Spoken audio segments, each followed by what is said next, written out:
could be yours. It's our biggest cash prize of the year so far, and you could be getting that winning call from us to tell you that you're our next Great British Giveaway winner. You're joking. Really? Seriously, it's not a wind-up, is it? Oh, slippy neck. Oh, dear. Oh, my God. This is amazing. I'm in shock. Like I said, I've never won anything like this. That is absolutely fantastic. We're over the moon. Thank you. For a chance to win £30,000 in tax-free cash, text cash to 63232. Text costs £2 plus one standard network rate message. You can enter online at gbnews.com/win. Entries cost £2. Or post your name and number to GB07 PO Box 8690 Derby DE1 9TT. UK only. Entrance must be 18 or over. Lines close at 5 p.m. on the 30th of August. Please check the closing time if listening or watching on demand. Good luck. Join me, Nana Akweer, for an informative, interactive news programme with a difference. It's fun. It's true, that. You're not wrong. No one will be cancelled. Lovely. Join me from 3 p.m. every weekend, only on GB News, Britain's news channel. In the GB newsroom, we bring you the news as it happens. With our team of dedicated journalists across the UK, GB News brings you accurate reporting of the day's topical agenda. When the news breaks, wherever and whenever it's happening, we'll be there. This is GB News, the People's Channel, Britain's news channel. Every Saturday, 10 till 12, we'll bring you all of the news that you need to know. We'll also remind you that there is so much to smile about. It's my favourite time of the week. I get to relax, enjoy some light-hearted stories, and let Ellie teach me about fashion too. That's Saturday Morning Live, every Saturday, 10 till 12. Only on GB News, Britain's news channel.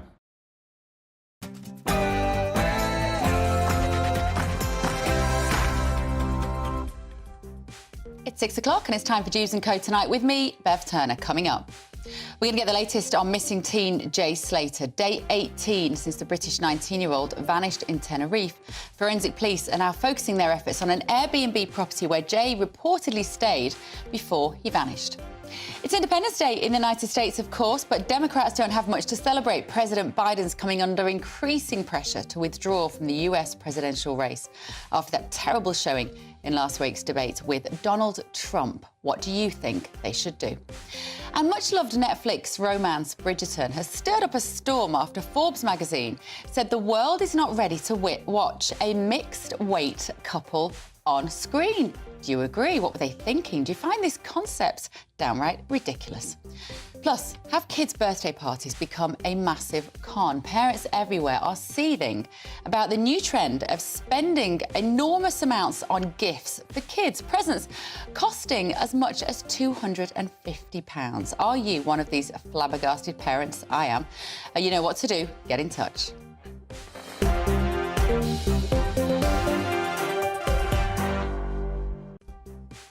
All that and more in the next hour. First are the very latest news headlines with Polly.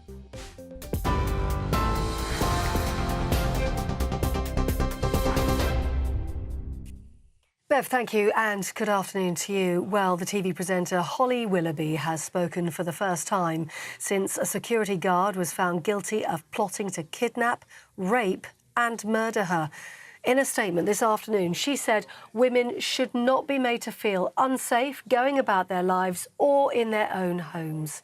Chelmsford Crown Court heard that Gavin Plum had been having graphic and highly sexualised conversations with others online about attacking the TV presenter and other celebrities since December 2021. He told jurors, though, that he was heartbroken, disgusted and shocked that his dark conversations had come out, but he insisted a plot was a fantasy, it wasn't real.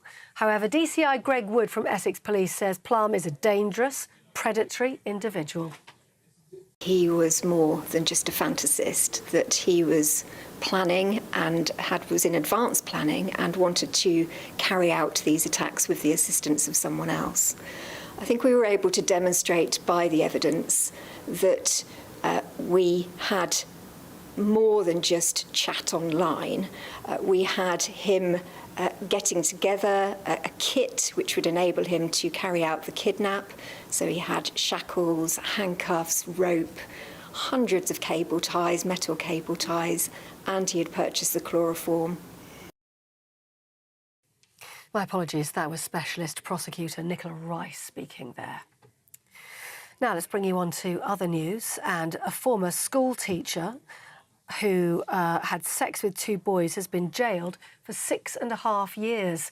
Rebecca Joins groomed the teenage schoolboys from the age of 15 and became pregnant by one of them. The parents of both her victims watched as she broke down in tears whilst her sentence was read out at Manchester Crown Court.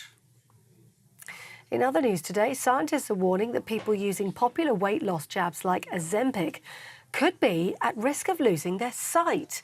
New research suggests patients on the medication called semaglutide may be more susceptible to a condition that causes blindness.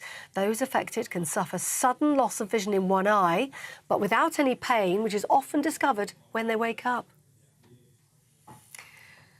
Of course, today's main news, it's general election day and the polls are still open for just another 4 hours or so across Britain as millions of people head to the ballot box to choose the next government. It's the first general election where voter ID is also required after new rules were brought in last year. 650 constituencies are being contested, around 46 million people eligible to cast their vote as well. And from 5 to 10 tonight, we'll have all the reaction and the results live right here on GB News. Turning our attentions to the United States now, where President Biden will reassure voters that he can win November's election when he attends today's Independence Day celebrations. President Biden will host a 4th of July barbecue at the White House. He's then going to address families of veterans.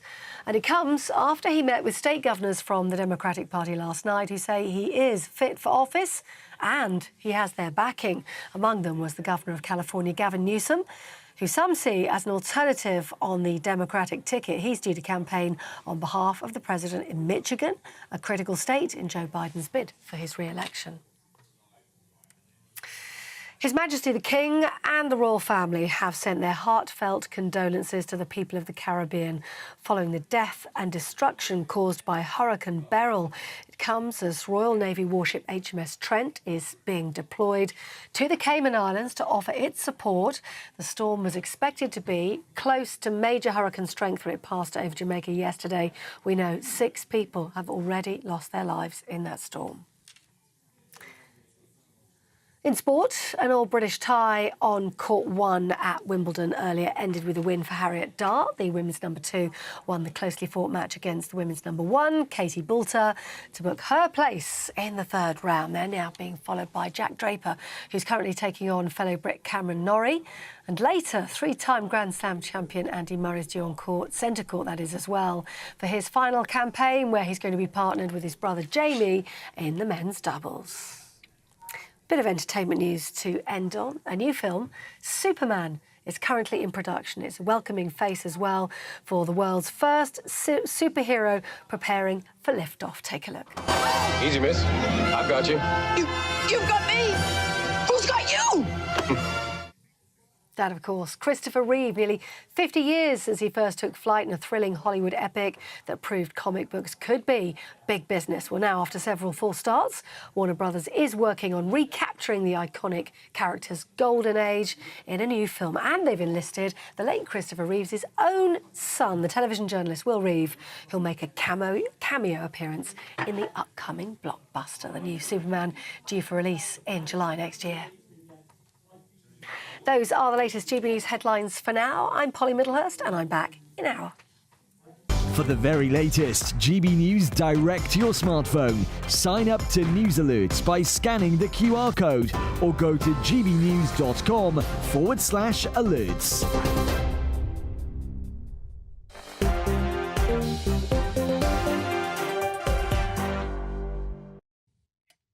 Welcome to Dewbs & Co. with me, Bev Turner, this evening covering for Michelle Dewberry, who is, of course, in Essex. It's a very different sort of GB News today. I can't lie, I've quite enjoyed it. I was at Henley Regatta this morning, but now I am here with you for the next 2 hours, and we've got lots to get stuck into. As ever, get in touch with your views, gbnews.com/your say. So it is day 18 in the search for missing teenager Jay Slater. Forensic police in Tenerife are now focusing their efforts on the Airbnb property where the 19-year-old reportedly stayed before he vanished.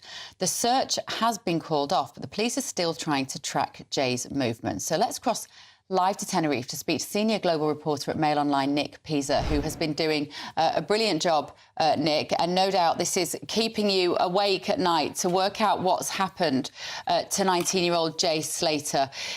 Does it feel now, Nick, as though it's slowed down in terms of the story here? Because it seems like there are different twists and turns every day from where we are here in the UK. Yeah, well, here, yes, certainly the Canarian local media, the Spanish local media haven't really touched upon this story at all for the last few days. But obviously, I think in the UK, the momentum still seems to be growing and, in fact, gathering pace. As of yesterday, we managed to identify one of the people that Jay Slater stayed with at that Airbnb, a guy called Ayub Kasim, who my colleague went to speak with last night. And he said that there was nothing sinister or untoward that happened. And we should stress that the police have deemed this gentleman and another who hasn't yet been identified as irrelevant to the case. But the team told my colleague that Jay Slater arrived at the house alive, quoting him, and he left the house alive. But I can tell you the other day when I went there, the police were back at that house. They left it as just as I arrived, and they were taking off forensic style dust covers on their shoes. And I approached the police officer and I asked him if he could tell me what he'd been doing and whether it was connected to the investigation. He said it was, but he couldn't tell me anything else because it was covered by judicial secrecy. Which is interesting, isn't it? Because if the media aren't covering it there in Tenerife particularly, you wonder whether the police are going to keep up their sort of enthusiasm. You know, there are parallels, aren't there, of course, with Madeleine McCann's disappearance. Somebody on holiday, something extraordinary happens, and that person is not found. Now, of course, the McCanns tried really hard and still do, 20 years later, at least I think it is now, isn't it, since Madeleine went missing, maybe 15 years, to find her. Do you get the impression from Jay's family that they are just going to keep trying and trying and trying to keep this in the public eye?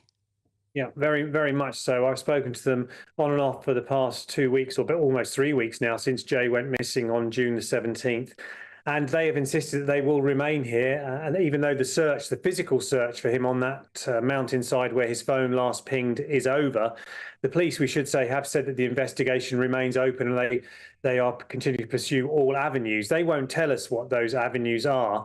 So it's a bit difficult to know what exactly they're looking for, whether there is a criminal aspect to it. But to go back to your original question, yeah, Warren, that's Jay's father, and his mother, Debbie, have said that they will remain here for as long as it takes, so they can find out what exactly has happened to Jay.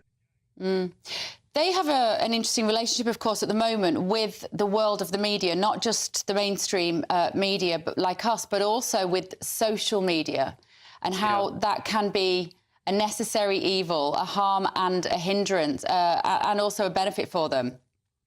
This £48,000 that they've raised, just look at this GoFundMe money, Nick. They say they're going to help to keep some TikTokers out there, aren't they, who are effectively doing the job of the police. Yes, and that's sort of that this afternoon. There's a slight twist in that. One TikToker who they named on their GoFundMe page yesterday, who they said they were helping, has now asked to be taken off that update on Facebook, saying that, or he alleges that he hasn't received any funding at all, and he's had to pay for it all out of his own pocket. The other TikToker, Paul Arnott, he's a dedicated hiker and mountaineer. He's saying he's also self-funding, and he's insisted he doesn't want anything at all from the family. And I must admit, I've seen him up there several times, and he seems to be the more serious, shall we say, out of the two. He has experience in climbing in Scotland and various other places all over the world. So he is still out there. He still has the backing of the family. But other than that, there is no active searching up there. And the family are saying that all this, they're saying it's unnecessary background noise, all this speculation that there is on TikTok, on X, on Facebook, or everywhere. They're just saying it is hampering the police investigation. And they're also, they're hurt with some of the comments that are really deeply personal and offensive as to what may or may not have happened to Jay. And they've said, look, please stop, put yourselves in our shoes. You know, if you wouldn't say this sort of thing to a member of your own family, why are you saying it to us? Nick, his friend Lucy May Law, she's only 18. She's the girl that he was there with as one of his friends, and was the girl who said that she spoke to him on the phone and he had 1% battery left. Why has she not spoken to the media? Do you know? Because it's sort of her absence that is then raising suspicions that possibly they were up to no good. Yeah, I mean, obviously we have to be very careful with what we say, but I mean, she did, to give her credit, she did speak initially to the media. She gave a couple of TV interviews without showing her face. She was filmed from behind. I spoke with her several times on the telephone, and I met with her twice in that first week. She told me that, she'd come out here with Jay. She'd been on holiday with him. She'd gone to this New Rave Generation festival with one of his other friends called Bradley Hargreaves and another boy. And she says that, yes, the last she saw of him was on the early hours of June the 17th at Papagayo's nightclub, where he said that he was going to go on to this house with these two guys that they'd met while she was going to go home. And then, as you said there in your intro, she received a phone call from him about 8:50 in the morning saying that he had 1% left on his battery and he was in the mountains, lost, dehydrated and trying to come home. But yeah, since she spoke then, we haven't seen or heard anything from her at all. We understand that she has been questioned by the police as well. But again, we should stress there is no suggestion that she's involved in his disappearance at all. Absolutely. Oh, absolutely. No, I think that's really important to point out, Nick, actually. It's just, at the moment, it feels like there are so many possibilities of what could have happened to Jay. And it feels it's very difficult, isn't it, to narrow down what they are. It feels irrational that he would have wandered off the path and into the hillside when he was just trying to get home in the morning, having been up possibly for 3 days. Why didn't he just wait for a bus? But therefore, why was his phone in that bush? We're up against the clock a bit, but in terms of the location of that phone, am I right in thinking it's incredibly specific where the ping went from? Yeah, so they're saying that it was in this area of Masker it's in a Masker Gorge, so down a mountainside. But I've been speaking to a British Army reservist who went up there, spent the weekend up there. He actually found a pair of sunglasses, which he handed in to the police. The police have said that they're not Jay's. But again, he's pointed out that the police were back at the Airbnb the following day after he found the sunglasses and after he'd been asked to come in and give a subsequent second statement about exactly where he found those sunglasses. I mean, I can only assume, and I think it's probably an educated guess, that maybe they were looking for some sort of DNA or fingerprints in the house to match those glasses, rule them out of the investigation. We're not obviously being kept up to speed. But yeah, he did tell me that he thought where the ping came from was rather surprising because it was really steep to get to and it was covered in undergrowth and cacti. And he said to get there, you'd have to need a machete, or he suggested someone had thrown the phone into that undergrowth. Well, it's certainly a mystery, Nick, and you're doing a great job out there of keeping the public informed. So thank you so much. Senior global reporter at Mail Online, Nick Pisa there. Now, it's Independence Day in the US, of course, but Democrats, and Joe Biden in particular, don't have an awful lot to celebrate. Biden's coming under increasing pressure to withdraw from the US presidential race after a terrible showing in last week's debate with Donald Trump. Biden's press secretary has said that he won't quit, but if he doesn't impress in a TV interview tomorrow, it's understood that dozens of House Democrats are prepared to ask Biden to step aside. Meanwhile, the Democrats have criticised Trump after he was filmed attacking Biden and Vice President Kamala Harris. How did I do with the debate the other night? Oh, amazing. That old broken down pile of yeah. It's a bad guy. He just quit, He's quitting the race. Is that right? Yep, I got him out of the race. And that means we have Kamala. Oh. I think she's going to be better. She's so bad. She's so pathetic. It's so amazing. It's just so bad. So I just can't imagine. But can you imagine that guy dealing with Putin and the president of China, who's a fierce person? He's a fierce man, a very tough guy. So that was President Trump, former President Trump, caught on a hot mic there on somebody filming him without him knowing. Let's speak to the founding director of the UCL Centre and US Politics, Dr. Thomas Gift. Good evening, Thomas. Thank you very much for joining us. That's the newest story of the day, this footage of Trump. How has he reacted to that? Because he didn't really say anything particularly shocking. He said that Biden is going to step down, that he's useless, and that Kamala Harris would effectively be even worse.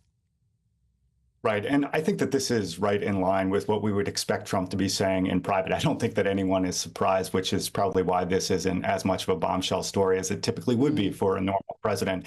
Really, Trump has been trying to keep a low profile over the last week or so, simply because he's looking at what's happening to Biden and saying, if the Democrats want to self-implode, I'm just going to let them and not get in the way of that news cycle.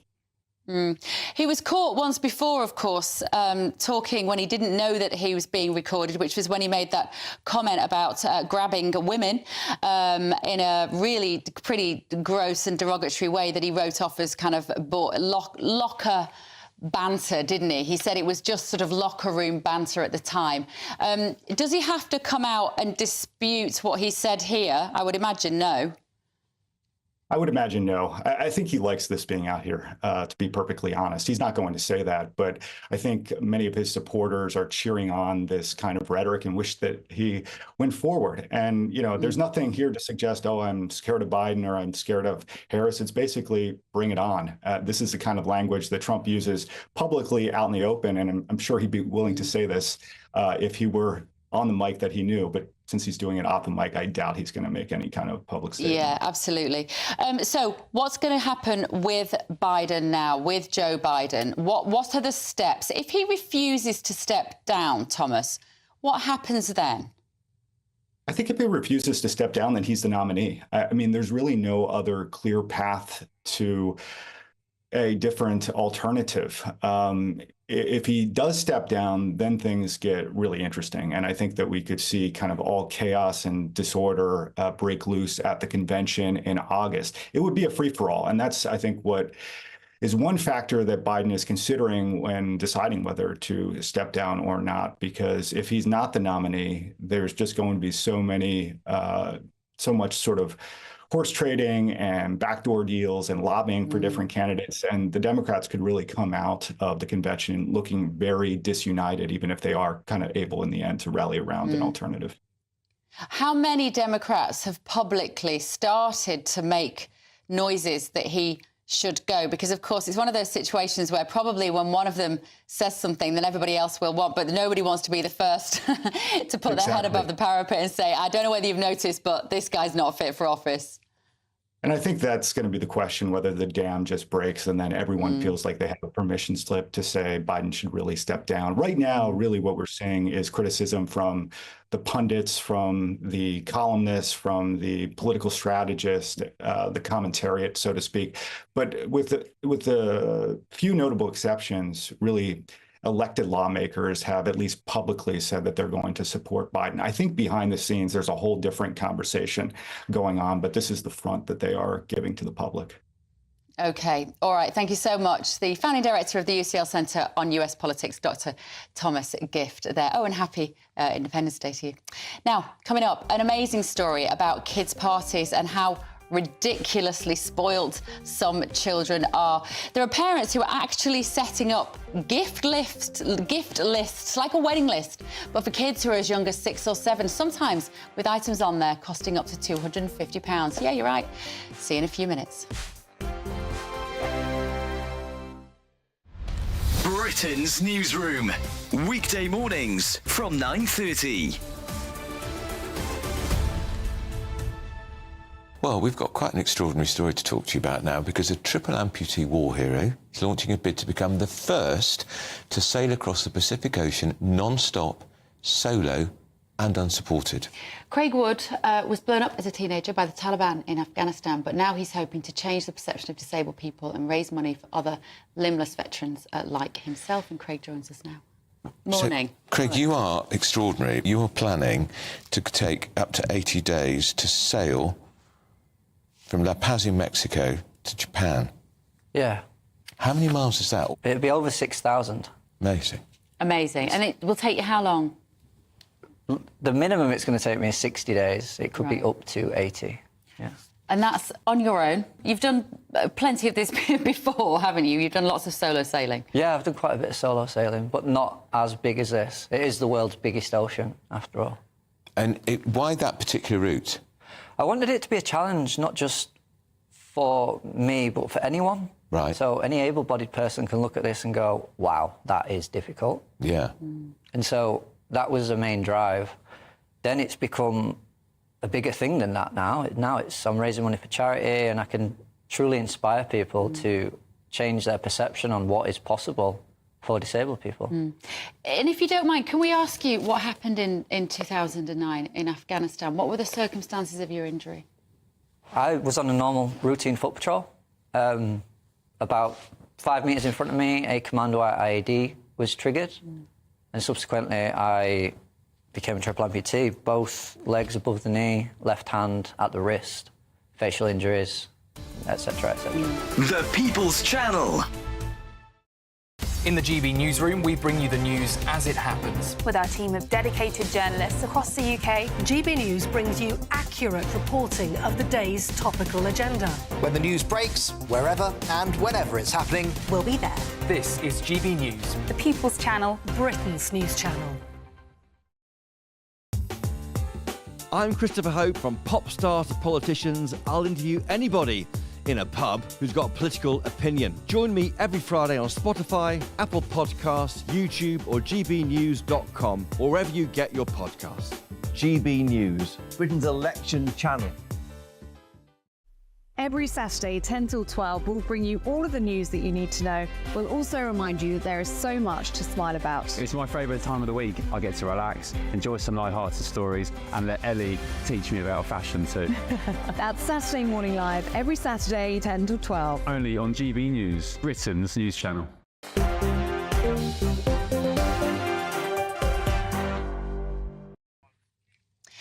Well, what did you get as a birthday present when you were a child? I don't know, maybe a jigsaw, Rubik's Cube, maybe a new football? Well, times have changed. There's a new trend of parents setting up gift lists for kids' parties. You have to scan a QR code on the invitation, which takes you to a website where you can click to buy something extravagant. Why would they do this? Well, joining me in the studio is journalist and commentator Judita De Silva. Good evening to you, Judita. This just blows my mind, this trend, and it's gathering pace. Why are parents doing this, do you think? I think it's kind of a collection of a number of things based on the kinds of young people you have today between Gen Z and now the ever-growing, the evolving Gen A. You also have social media where everyone has this aspirational interpretation of themselves they present to the world, and you desperately wish reality would measure up to it. So it's organically a child of 6 or 7 wouldn't want these things. They don't care enough. But what they do is, because the account, this particular account was given by a mother who's also a teacher, she made the point of saying that even my daughter will be receptive of me doing things that create an appetite in her going forward and an attitude. So you have children of an age that they're very receptive that, oh, if I have a massive birthday, I have a mother who always wants big and shiny and extravagant, that's what I should be. Yeah. And so that snowballs. And then it's almost keeping up with the Joneses. So I think it's parents with an aspiration to be better, be bigger, and funneling it in a way that you can't say no to a child. But it reflects on them to say that I'm the mother of the child who had the amazing party. So it's kind of a self-perpetuating spiral where you're using an innocent child that kind of emotionally manipulates everyone into doing what is best for them to kind of tap into your personal desires. And I think also it's probably a bit of working mum guilt. In that, you know, we feel guilty, we think, well, it'll be all right, we'll get them an expensive present. Sometimes we try and, like, buy their happiness, I think. I stop myself from doing it, but the temptation is definitely there. What would your mother have said when you were younger, if you were having a birthday party at age 6 or 7 and you said, I'd really like a £250 handbag, mummy, from a designer? I wouldn't dare, but then that's when also culture comes into it, because I'm Nigerian. I have a Roman Catholic, very traditional Nigerian mother. I wouldn't even have the audacity to say something like that. I'm just happy I'm getting a party. And I had the kind of mother where, you know, it, like the lady in the article said, being the personal touches matter. So the colours I like, the things I've been talking about all year, it might be just a birthday cake in the shape of Minnie Mouse, and that just makes me personally happy. That's the kinds of things that would fuel gift giving or party throwing. So it's not so much big and resplendent, but indeed, when I went to school, there were girls that were known for having the ultimate parties. Everyone wanted to go to them. So that fuels into the parent pressure that, okay, my daughter I don't want her to be an outcast. She wants to go to the party. To get into this party, I can't make the parents angry. We've got to get a gift from this list. We're talking about this because it's a male journalist who's a mother who's written about this in the paper. And as you say, she's also a teacher. And she said the first invitation came in and she thought, oh, this is weird. But she didn't want to be the one person to say no. And then the second one came with the same thing. And by the third one, she said, no, I'm not doing it. And she said she bought the cheapest item on the list that was £25 designer perfume, and the second time there was a £30 perfume. So she bought and by the third one she thought, no, I'm going back to what I would normally spend for a child under the age of 10, which is £10 on a present.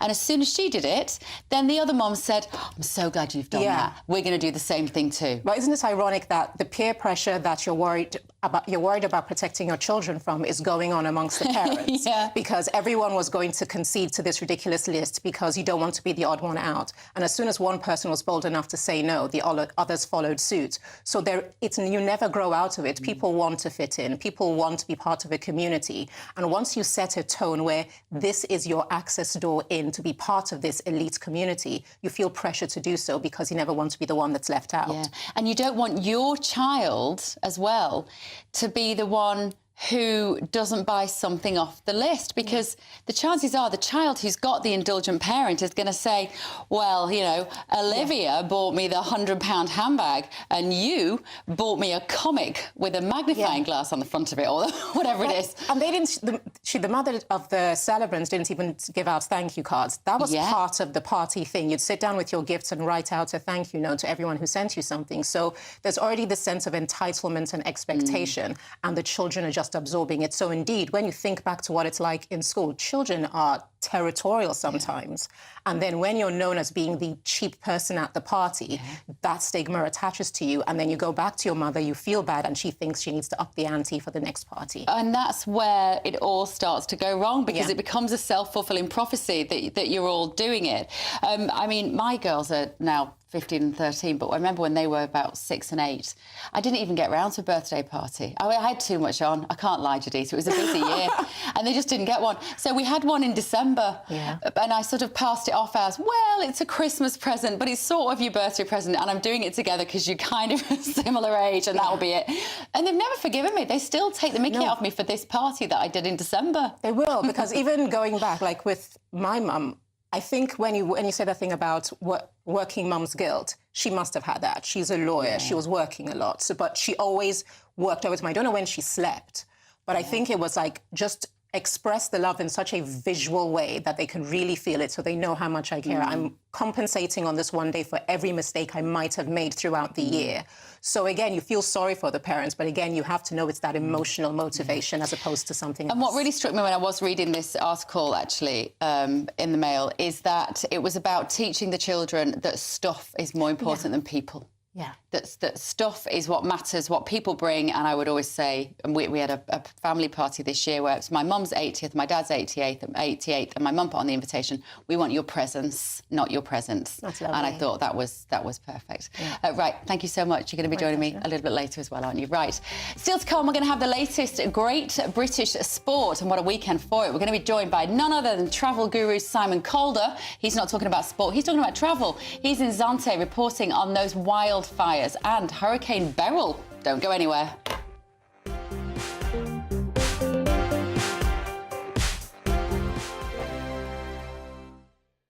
Good evening, welcome to your latest GB News and weather update brought to you from the Met Office.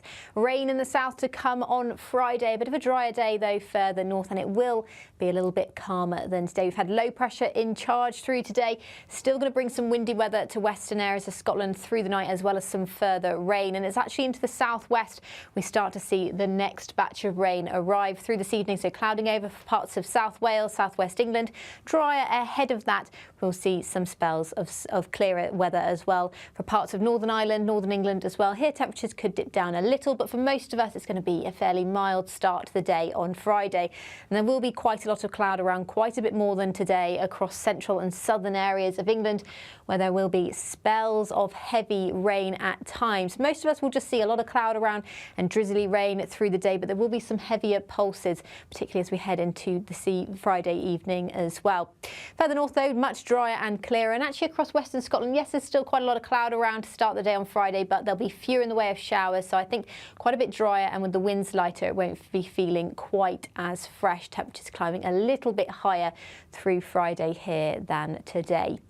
Now, further south, this band of rain will wiggle and wave through the day, but it will linger for much of the day across the far south coast, though it could turn a bit dry for parts of the Midlands, North Wales, much of northern England as well. And in that sunshine, it won't feel too bad. Temperatures climbing a little bit higher. We've got 20, possibly 21 degrees in the best of the sunshine. The winds will be lighter as well. Looking ahead to Saturday, it's staying fairly unsettled. That rain will take a while to clear the east coast, and then it will be replaced by a mix of sunshine and some pretty heavy, possibly thundery showers through Saturday, and temperatures again a little bit below where they should be for this time of July. And that theme generally continues into Sunday, though next week it does look like it might slowly start to warm up a little. See you later. The latest GB News travel. Good evening, I'm Johnny Ratner. Long queues continue heading north up the M6 through the West Midlands towards Birmingham Junction 5 to 6. A lorry's broken down just south of Spaghetti Junction, causing queues back to the M42. In West London, the Twickenham Road, the A305, of course, closed off at Apex Corner at Hanworth for a police investigation. In Hampshire, the A331 Blackwater Valley route, that's closed northbound just south of the M3 north of Farnborough, following a multi-vehicle collision. Long queues northwest of Bristol on the M5 northbound, a lane shut just before Portishead following a two-vehicle crash, and slow further down through Somerset from the Sedgemoor services towards Bridgewater following an earlier incident. Now into Wells on the M4 westbound, really slow towards Cardiff at junction 32 at Corriton following an earlier crash. And on the trains, Transport for Wales still can't run Llandrindod to Knighton because of a line-side fire. That's the latest. You can stay up to date throughout the day by visiting our website gbnews.com.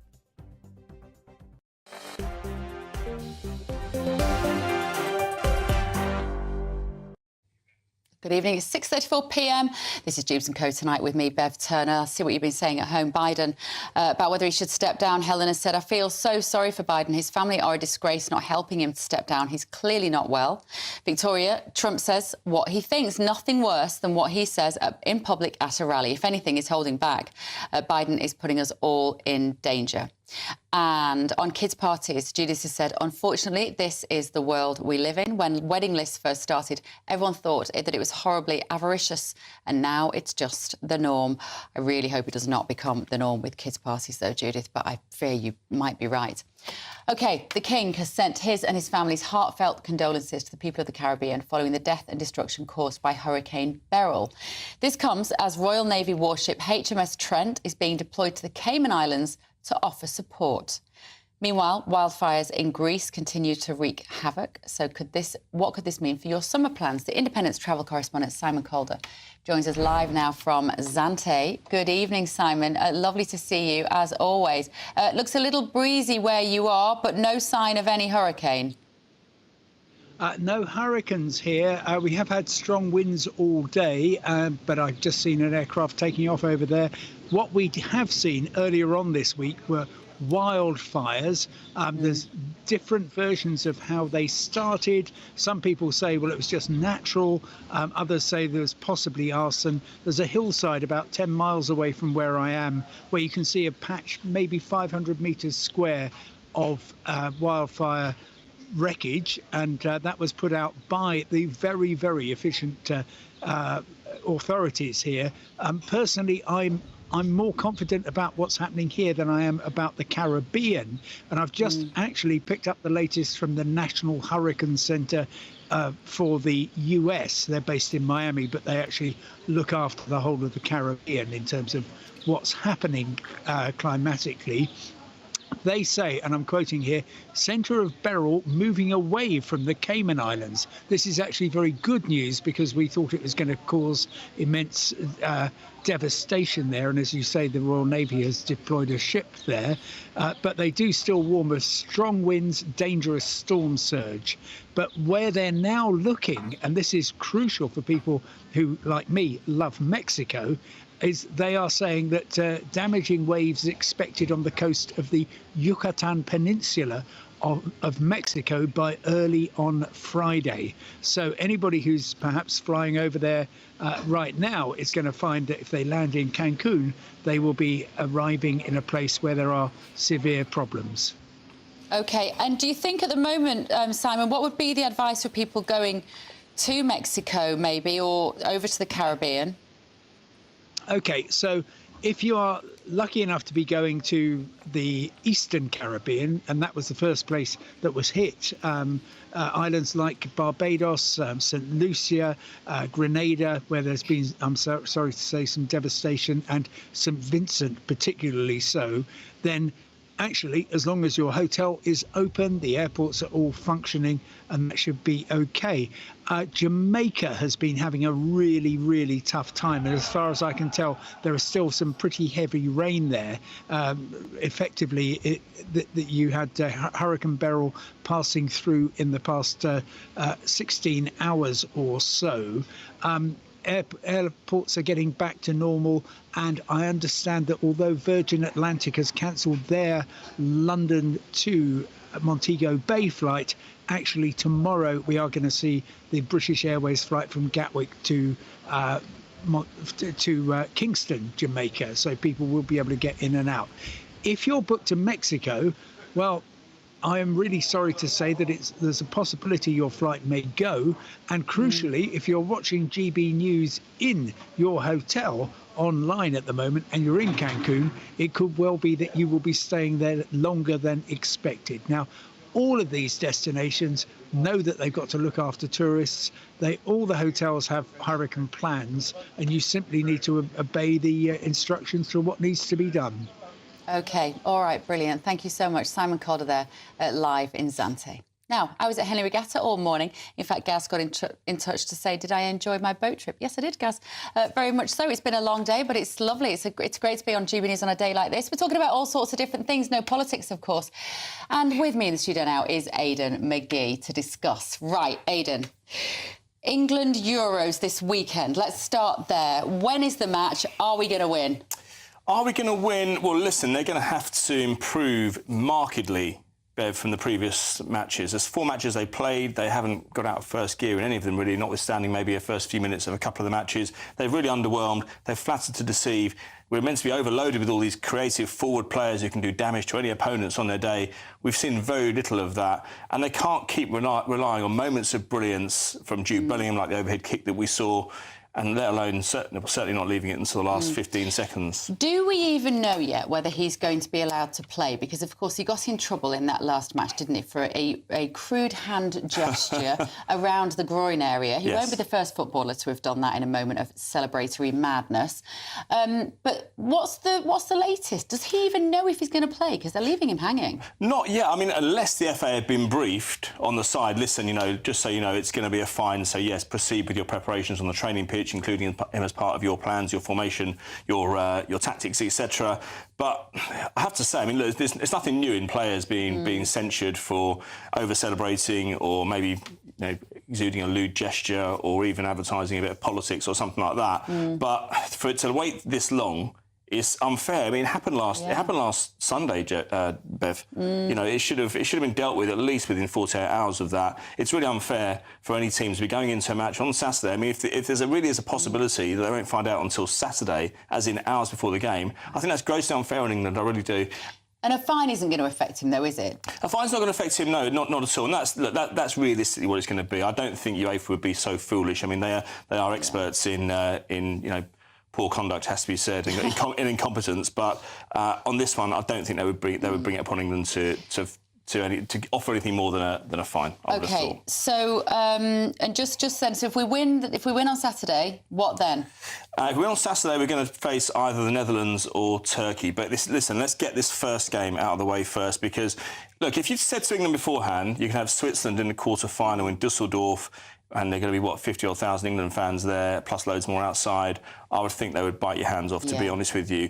But Switzerland, for once, and they don't have really any discernible history in major tournaments prior to now, but they just seem to have turned up. They've got an excellent back three, excellent goalkeeper, Granit Xhaka, who excelled in the Premier League for Arsenal and was quite unlucky to be sold last summer. He's been playing out of his skin. So England have plenty to do.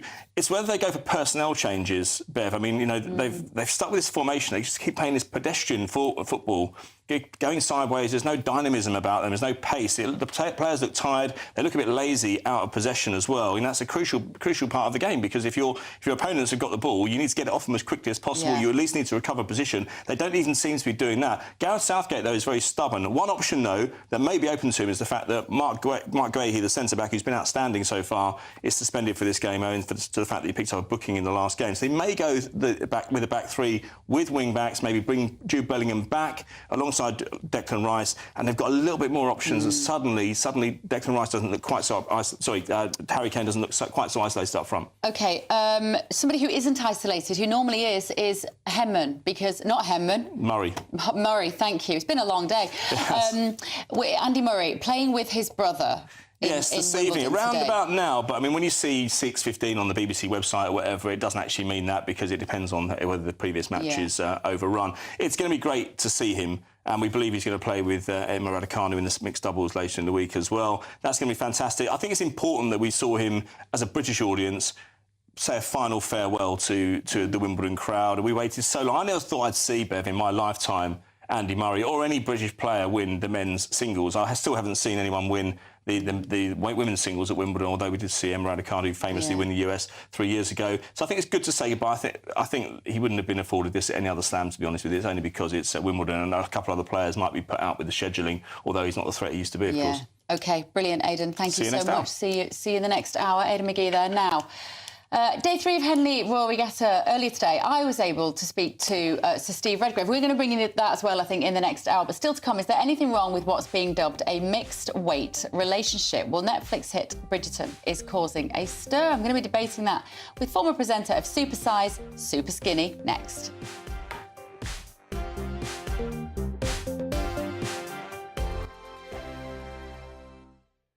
GB News is Britain's election channel. And when the big stories break, we're tackling them on Britain's newsroom. When we disagree, and we disagree a lot, it's even livelier than normal. We don't disagree that much. We do.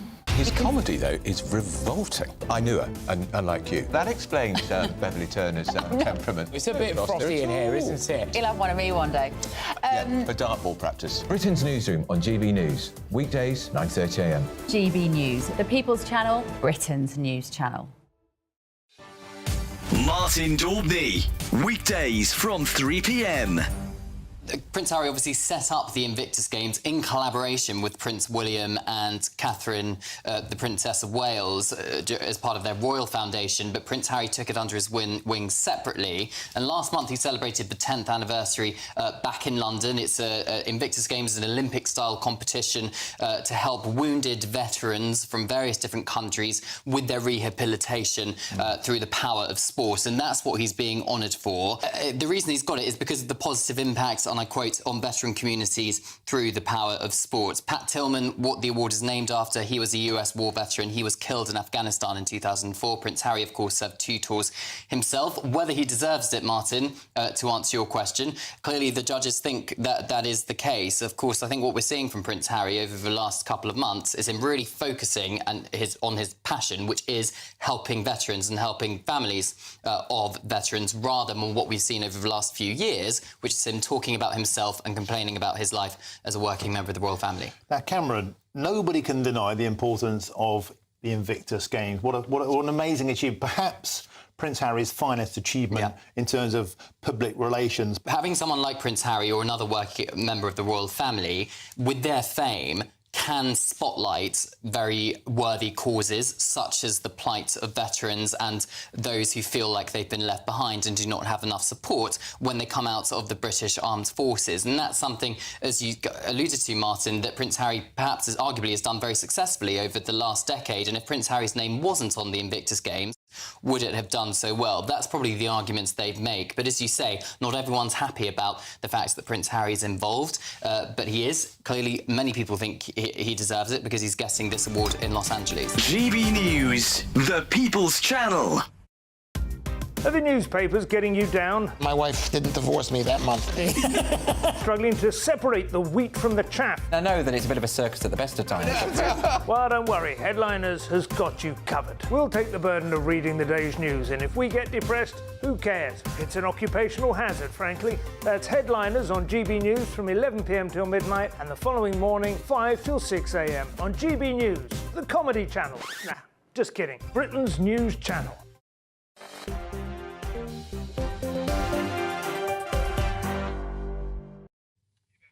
Welcome back to Dewbs & Co tonight with me, Bev Turner. Now, a leading expert on weight loss, weight bias, has written in business magazine Forbes that we are still not ready to see mixed weight romances. This is in response to Netflix series Bridgerton, in which Nicola Coughlan, playing Penelope, dates Colin Bridgerton, a slim and attractive man. Now, joining me to discuss this is former presenter of Supersize versus Super Skinny and a very familiar face to GB News, Emma Wolf. Emma, this is an interesting concept, isn't it? It's one of those issues that you stop to think about and you think, oh, that's a good point. I can't think of many couples that I know in which there is a big weight disparity. Has this journalist shone a light on something that we are neglecting to consider?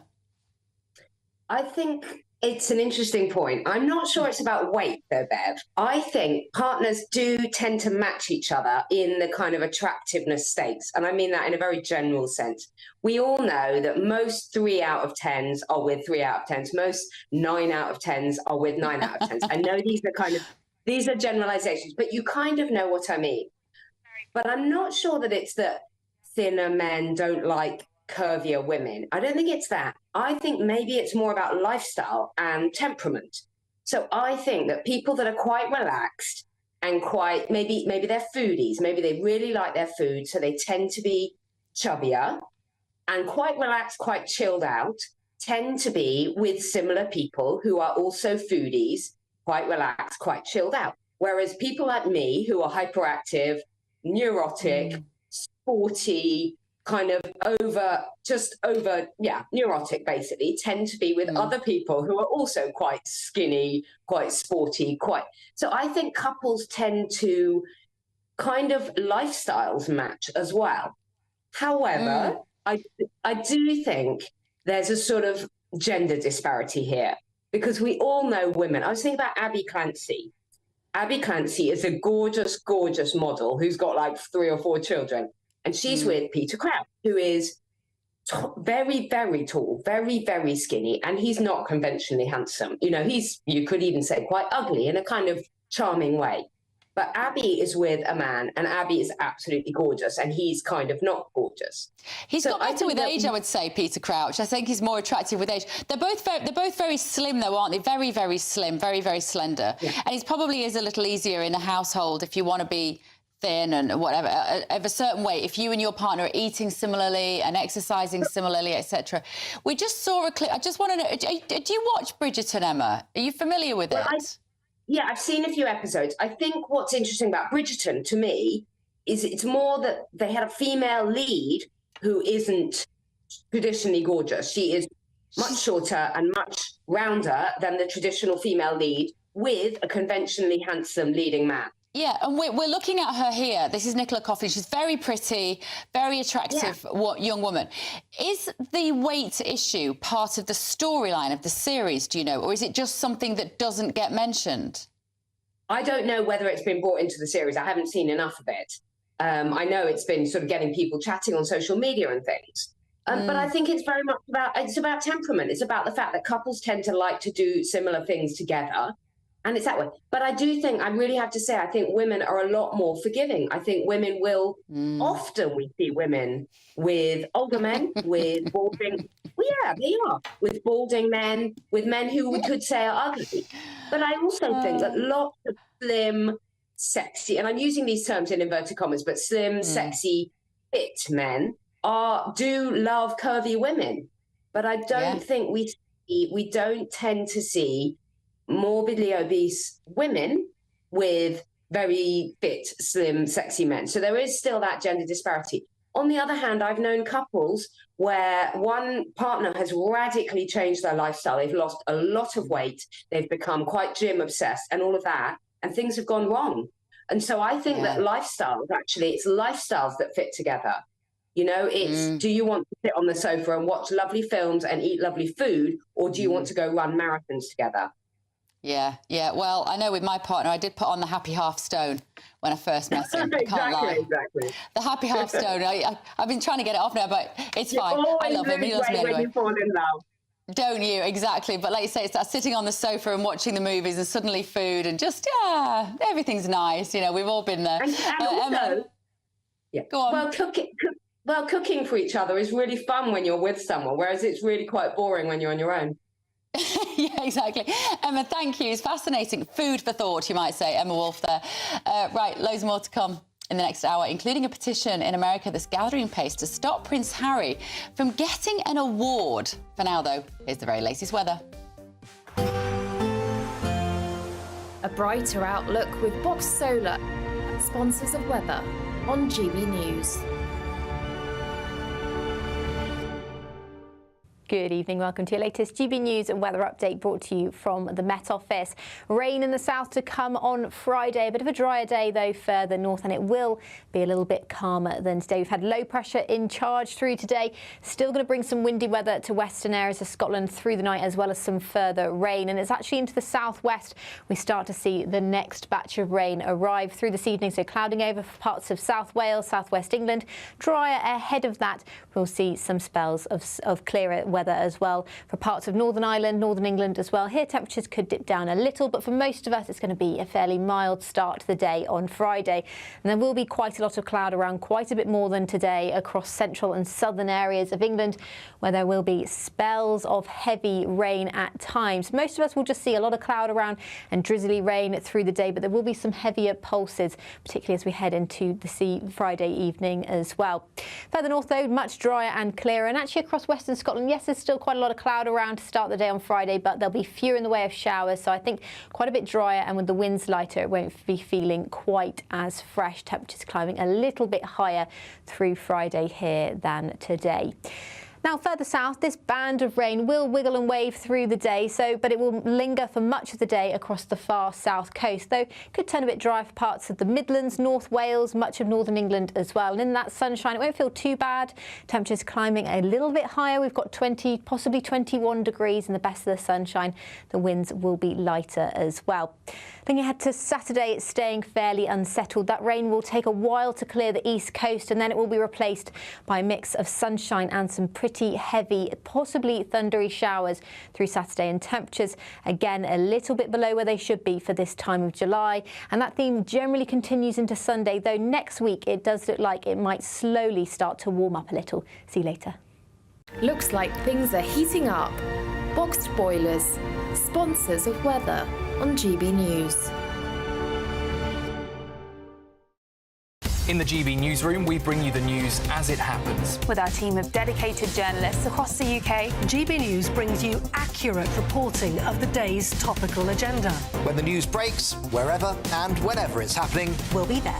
This is GB News, the People's Channel, Britain's news channel. Are the newspapers getting you down? My wife didn't divorce me that month. Struggling to separate the wheat from the chaff? I know that it's a bit of a circus at the best of times. Well, don't worry, Headliners has got you covered. We'll take the burden of reading the day's news, and if we get depressed, who cares? It's an occupational hazard, frankly. That's Headliners on GB News from 11 p.m. till midnight, and the following morning, 5 till 6 a.m. on GB News, the comedy channel. Nah, just kidding. The latest GB News travel. Good evening, I'm Johnny Ratner with the latest. Problems on Merseyside at Bootle. The Knowsley Road has been closed at the scene of a multi-vehicle collision. In Derbyshire, midway between Chesterfield and Worksop, the A619, the Worksop Road at Bulborough. That's closed following an accident. Bedfordshire, south of Bedford, between Shortstown and Cotton End, that short stretch of high road shut for a police investigation. In West London, the Twickenham Road at Hanworth is closed off Apex Corner for a police investigation. In Hampshire, the A331 Blackwater Valley route closed northbound just south of the M3 north of Farnborough following a multi-vehicle collision. And in Powys, northeast of Newtown, the A483 remains shut in Abermule and Garthmill for emergency water main repairs. On the trains, Transport for Wales services remain suspended from Clandrindod through to Knighton. That was following a line-side fire. That's the latest. You can stay up to date throughout the day by visiting our website, gbnews.com. It's our summer treat to you. Your chance to win an incredible £30,000 in tax-free cash. Our biggest cash prize of the year so far. With an extra £30,000 in your bank account this year, you could take the ultimate financial holiday and send some of those day-to-day financial stresses packing. £30,000 could get you those nagging home improvements done, buy that brand new car, or just enable you to kick back and relax for the rest of the year. For a chance to win £30,000 in tax-free cash, text cash to 63232. Text costs £2 plus one standard network rate message. You can enter online at gbnews.com/win. Entries cost £2. Or post your name and number to GB07 PO Box 8690 Derby DE1 9TT. UK only. Entrance must be 18 or over. Lines close at 5 p.m. on the 30th of August. Please check the closing time if listening or watching on demand. Good luck. Weekdays on GB News. Wake up to breakfast every day from 6 a.m. Followed by Britain's newsroom at 9:30. At noon, it's Good Afternoon Britain. Followed by Martin Daubney from 3 p.m. Only on GB News, the People's Channel, Britain's news channel. Every Saturday, 10 till 12, we'll bring you all of the news that you need to know. We'll also remind you that there is so much to smile about. It's my favourite time of the week. I get to relax, enjoy some light-hearted stories, and let Ellie teach me about fashion too. That's Saturday Morning Live, every Saturday, 10 till 12. Only on GB News, Britain's news channel. I'm Christopher Hope. From pop stars to politicians, I'll interview anybody in a pub who's got a political opinion. Join me every Friday on Spotify, Apple Podcasts, YouTube or gbnews.com, or wherever you get your podcasts. GB News, Britain's election channel.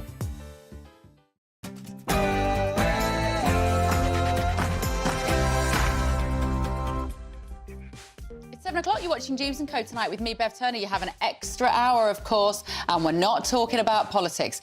Coming up, it's the 4th of July, Independence Day, and we aren't the only ones, of course. With an election this year, President Biden is coming under increasing pressure to withdraw from the presidential race after a terrible showing in last week's debate with Donald Trump. How will the Democrats handle this?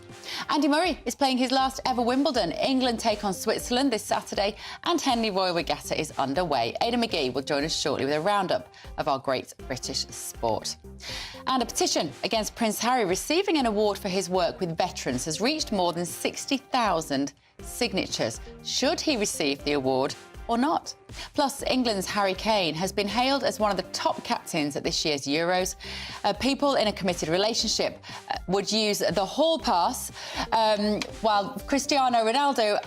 Do you ever cheat on your... I don't know what that means. We're going to be talking about whether you would be allowed to cheat on your partner if it was with a celebrity. Would you? That's all in the next hour. First, the latest headlines.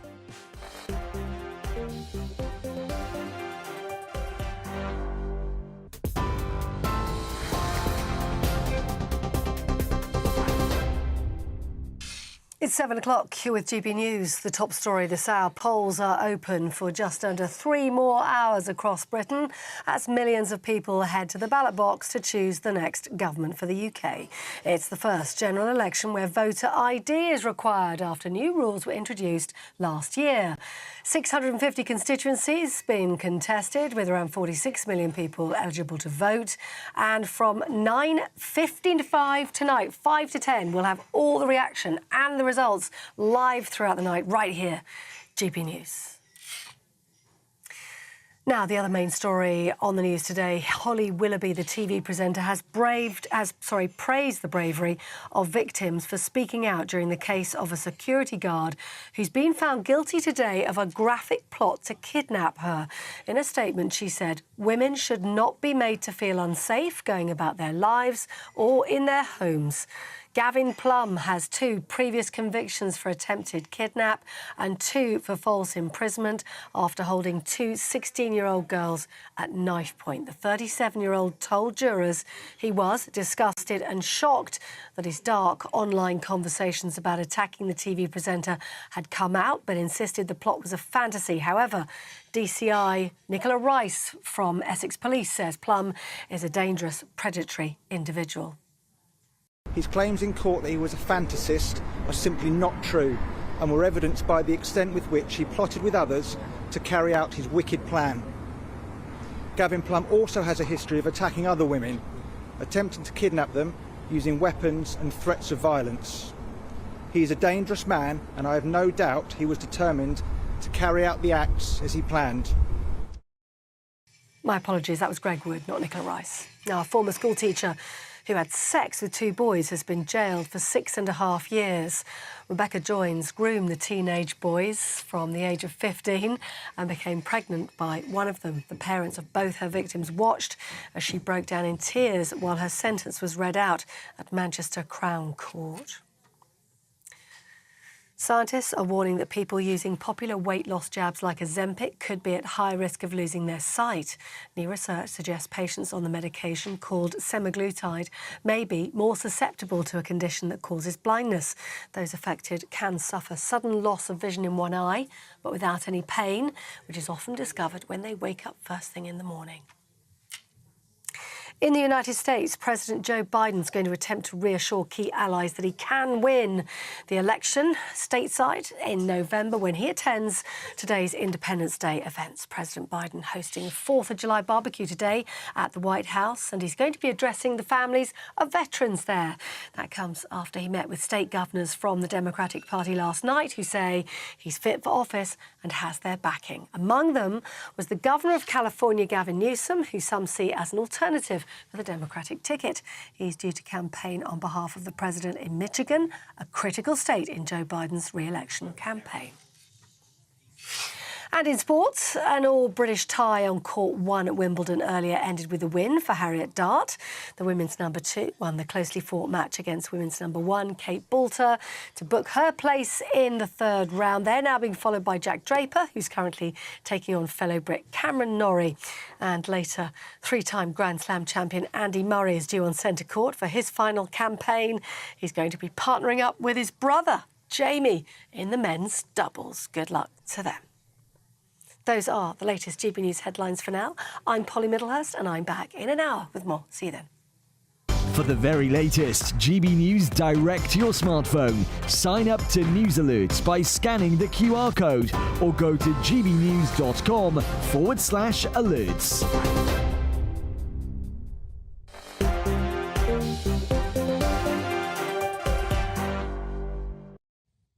Welcome to an extended Dewbs & Co with me, Bev Turner. This evening, Michelle, of course, is in Essex with Patrick.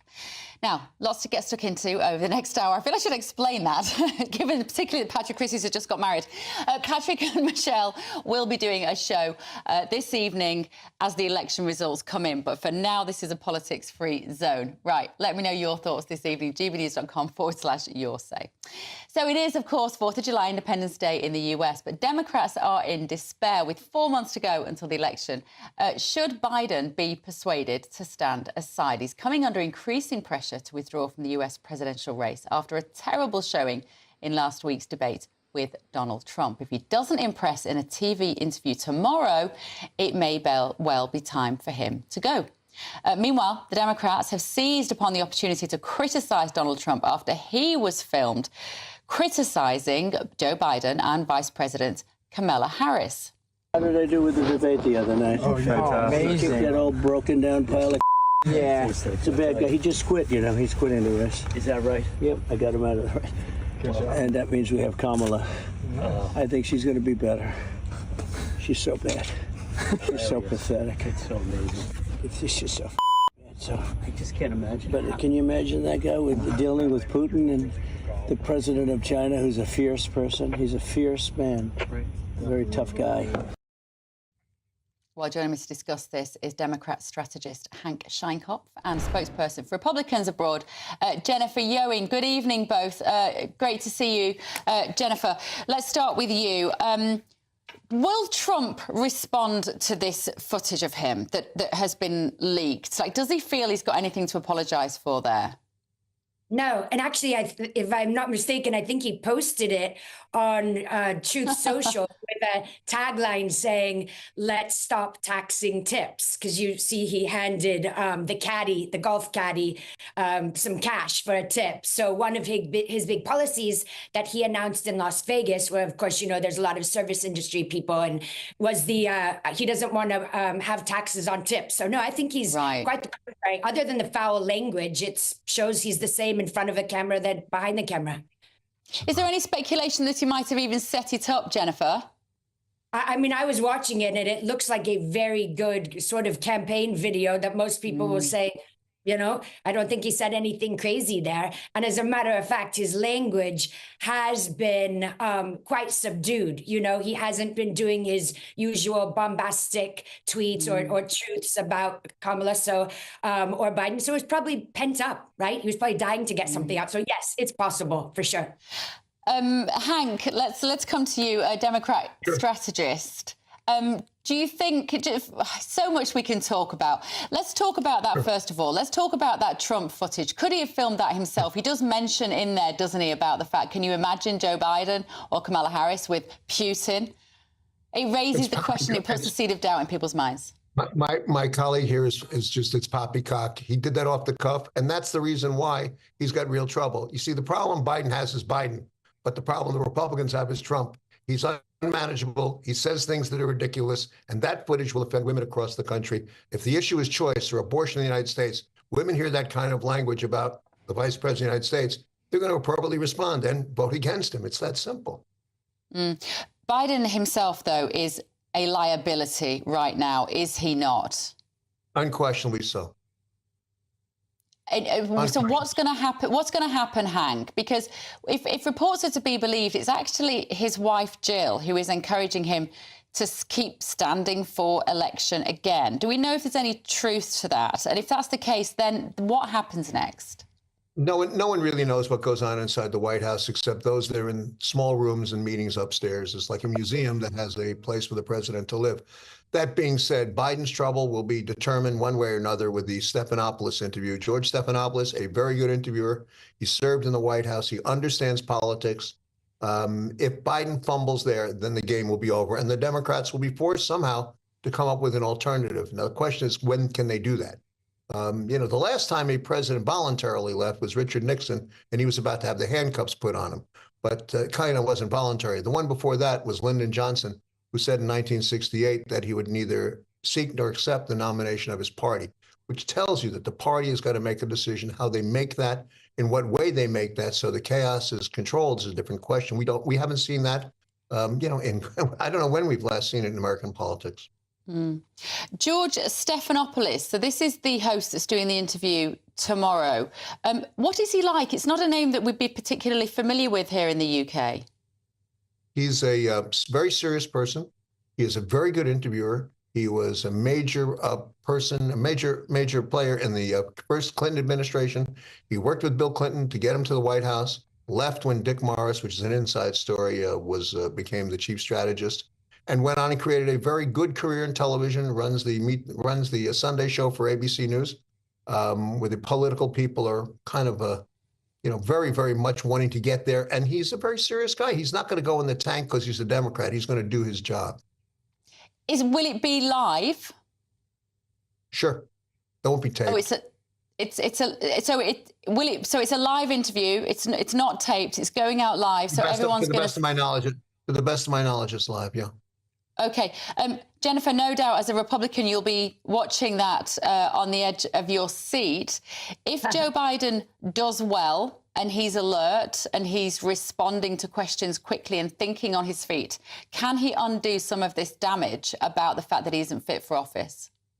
Absolutely not. And I think I've been talking to you and whoever would listen for probably the last 9 months that I do not believe Joe Biden can be the candidate in November. There's just no way. And for, with regards to what happened on last Thursday night with the debate, that's just when finally the media had to start admitting that the covering they've been doing for him for the last 3 years is not going to hold up anymore. And I agree with Hank, actually. I do think George Stephanopoulos will do a good job because his reputation is very much on the line as well. And I'm not sure I'd want to lose my career over covering for someone who really should not be in office. It's becoming a national security issue. It's not just a bad. Is that right, Hank? It is a national security issue. Look, the UK, the Americans, the relationship they've had, the danger in Europe right now, you can see it being played out in local elections. I mean, what is happening in France, what has happened in the Netherlands, what has happened in other countries, what is the relationship, this peculiar relationship that's being developed between Poland and Germany, is a response to fears about the security of Europe and whether the American nuclear shield will continue to be in place. These are real concerns. If Joe Biden fails that Stephanopoulos interview, there'll be tremendous movement throughout the world. Why? Because without the U.S., the fear of a World War III occurring is a serious one. Who will take over from him, though, Hank, if Biden is persuaded or he voluntarily decides to step aside? And my gut instinct is he won't want to go down without a fight. But if he is persuaded to go, what happens then? Is it just Kamala will effectively become president by proxy? But there are two questions you're really asking. One is, what's the process? And the answer is, we don't know. Two, because there hasn't been anything like this. And three, if the pressure on him is so intense to leave, when and how? This, again, going back to what Lyndon Johnson said, he said, I will neither seek nor accept the nomination of my party. He's the candidate of the Democratic Party. Therefore, there has to be a process for which he leaves and which he's replaced. And it will be likely at the Democratic Convention. It's hard to see how it gets done another way. As to Kamala Harris, her numbers are up in polling data in a positive way, but she's not seen yet as a person who can lead the world at a moment of great disorder and chaos. Jennifer Ewing, as a Republican, who would you want to replace Biden? Or would you really hope he's still there in November? I mean, as a Republican, I'd obviously want the weakest candidate to run against Trump. However, as an American, I'd like a really strong candidate. You know, there's 50% chance that the Democrat nominee will win. And I want a good president for my country, for sure. But right now, I don't see how that candidate can be Biden. OK, all right. Thank you both very much. Democrat strategist Hank Scheinkopf and spokesperson for Republicans Abroad, Jennifer Ewing, there, of course. Keep your messages coming, gbnews.com/your say, because in the next section, I'm going to be asking you, is it ever OK to cheat on your partner if it's with a celebrity? A new survey has found some eyebrow-raising results. Don't go anywhere.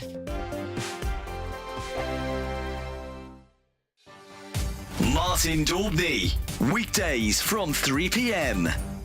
How deep is the rift between Prince William and Prince Harry? Well, it's been reported that Prince William is refusing to speak to Prince Harry and has even taken on the role of disciplinarian, which was once, of course, the job of Prince Philip. But has that job gone now to William? After the death of his mother, I know that Prince William had to think again. And then we see him with the Emperor and Empress of Japan. And William thought again, do I want to do this job? Because there's nothing in our uncodified, unwritten constitution that says anybody has to be heir to the throne. And he thought about it. He was only 15 at the time. And he decided he did, and he's done his duty, in great contrast to Prince Harry. Now, I don't think there's any chance at all of there being a reconciliation with the brothers now or in the foreseeable future. It goes back to Oprah Winfrey interview, then the book Spare, and all the things that were said in the Netflix 6-part series. Too much bad blood, and William is not going to forgive that. Principally because he, of course, and his wife attacked personally his wife, Kate. And even when the announcement of her cancer was made, their mealy-mouthed response to it didn't show any great concern to her. Okay. Because William looks at them and he would say what most people would say. All of this is completely unnecessary. It is unnecessary. Prince Harry has had a wonderful, privileged life. He owes everything to being a member of the royal family. People who are struggling, people who are battling, would wonder why he's so upset. The People's Channel. This election night, we're putting on a party. And you are invited. We'll be here with you. Following all the twists and turns. As well as all the live reaction from our election night watch party. With our GB News lineup. And as morning breaks, we'll be here with breakfast from 6 a.m. As it becomes clear who the winners and the losers really are. Vote 2024. Thursday, the 4th of July. Only on GB News, Britain's election channel. Good afternoon, Britain. Your lunchtime update on the stories that matter across the UK. From breaking news and insightful analysis, inspiring stories and lively debates. You're comparing yourself to a former Prime Minister. Which is it? Stay informed, stay updated, stay entertained. I just don't know how anyone would not want to be there. Every weekday from midday. We are Good Afternoon Britain, only on GB News. Britain's news channel.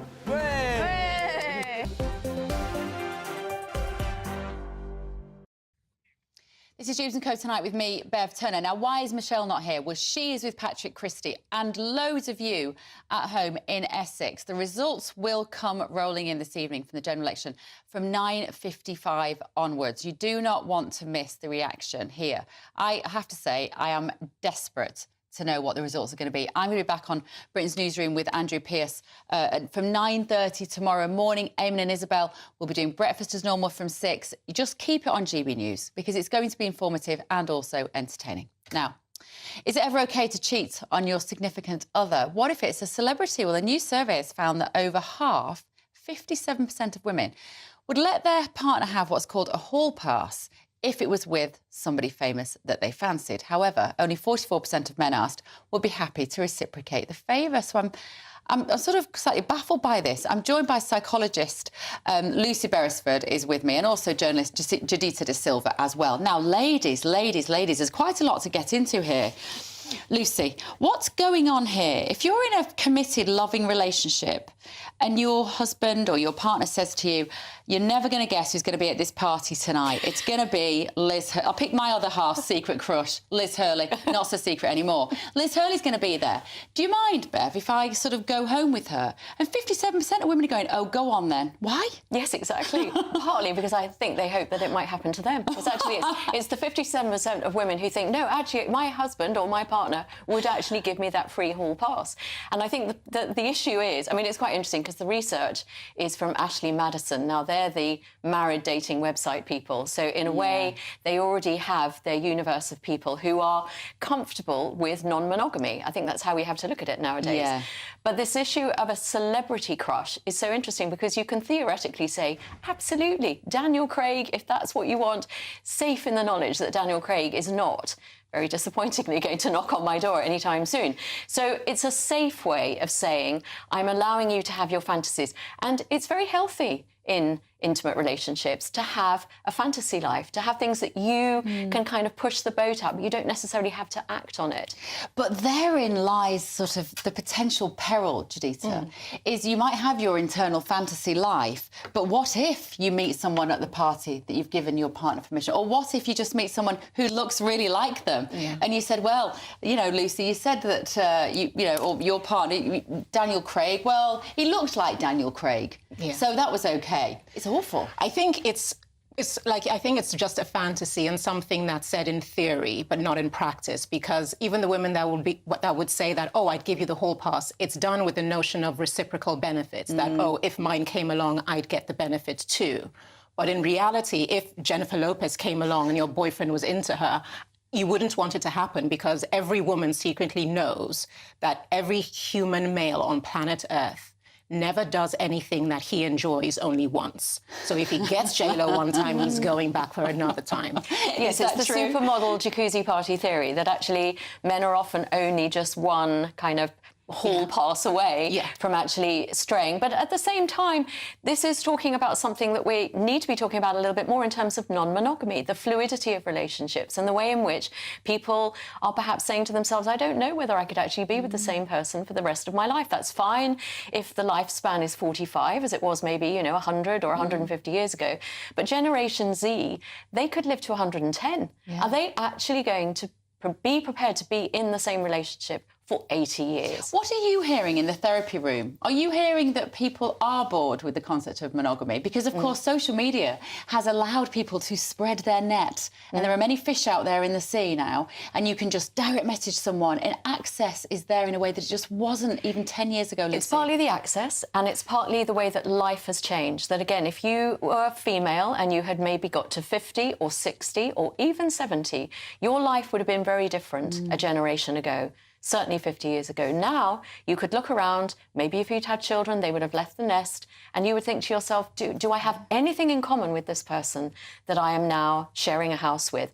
Or for the next 40 years, do I want to give myself the promise? Because we only have one life. This is my really big mantra. And actually, it's one of the things that Ashley Madison would say, is do you actually want to be in a miserable relationship, as a miserable spouse, perhaps showing up as a miserable parent because your life isn't fulfilling and you're not feeling heard or validated in your primary relationship? Would it be better to actually do something different and feel more validated?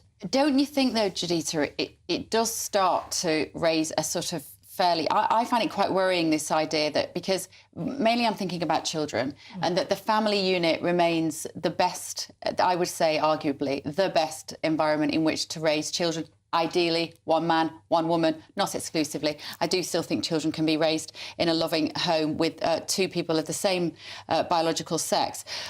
But we have to have these conversations, because monogamy has served us quite well in that regard. Yeah, and I think also when approaching the attitudes going into things like matrimony, it has shifted a lot since the latter millennials, Gen Z, because there is this notion that we don't want the same oppression our parents had. We're more free-thinking, we're more free-spirited. And so they have this idea that when I go into a marriage, if it doesn't work out, I'll get a divorce. Whereas generations before, the idea of a failed marriage was something to be ashamed of. You have to stick it out no matter what, because going into it, they take marriage very seriously.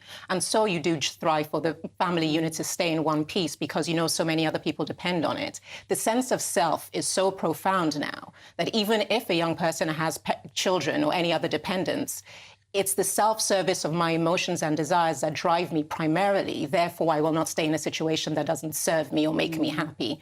And yes, that is a glorifying thing for self, but it's a bit selfish when you think about other people that will be affected detrimentally. Let's see what our viewers at home have been saying. William has said, when celebrities cheat and a baby's the result, they call it a love child. That would not work at a football match.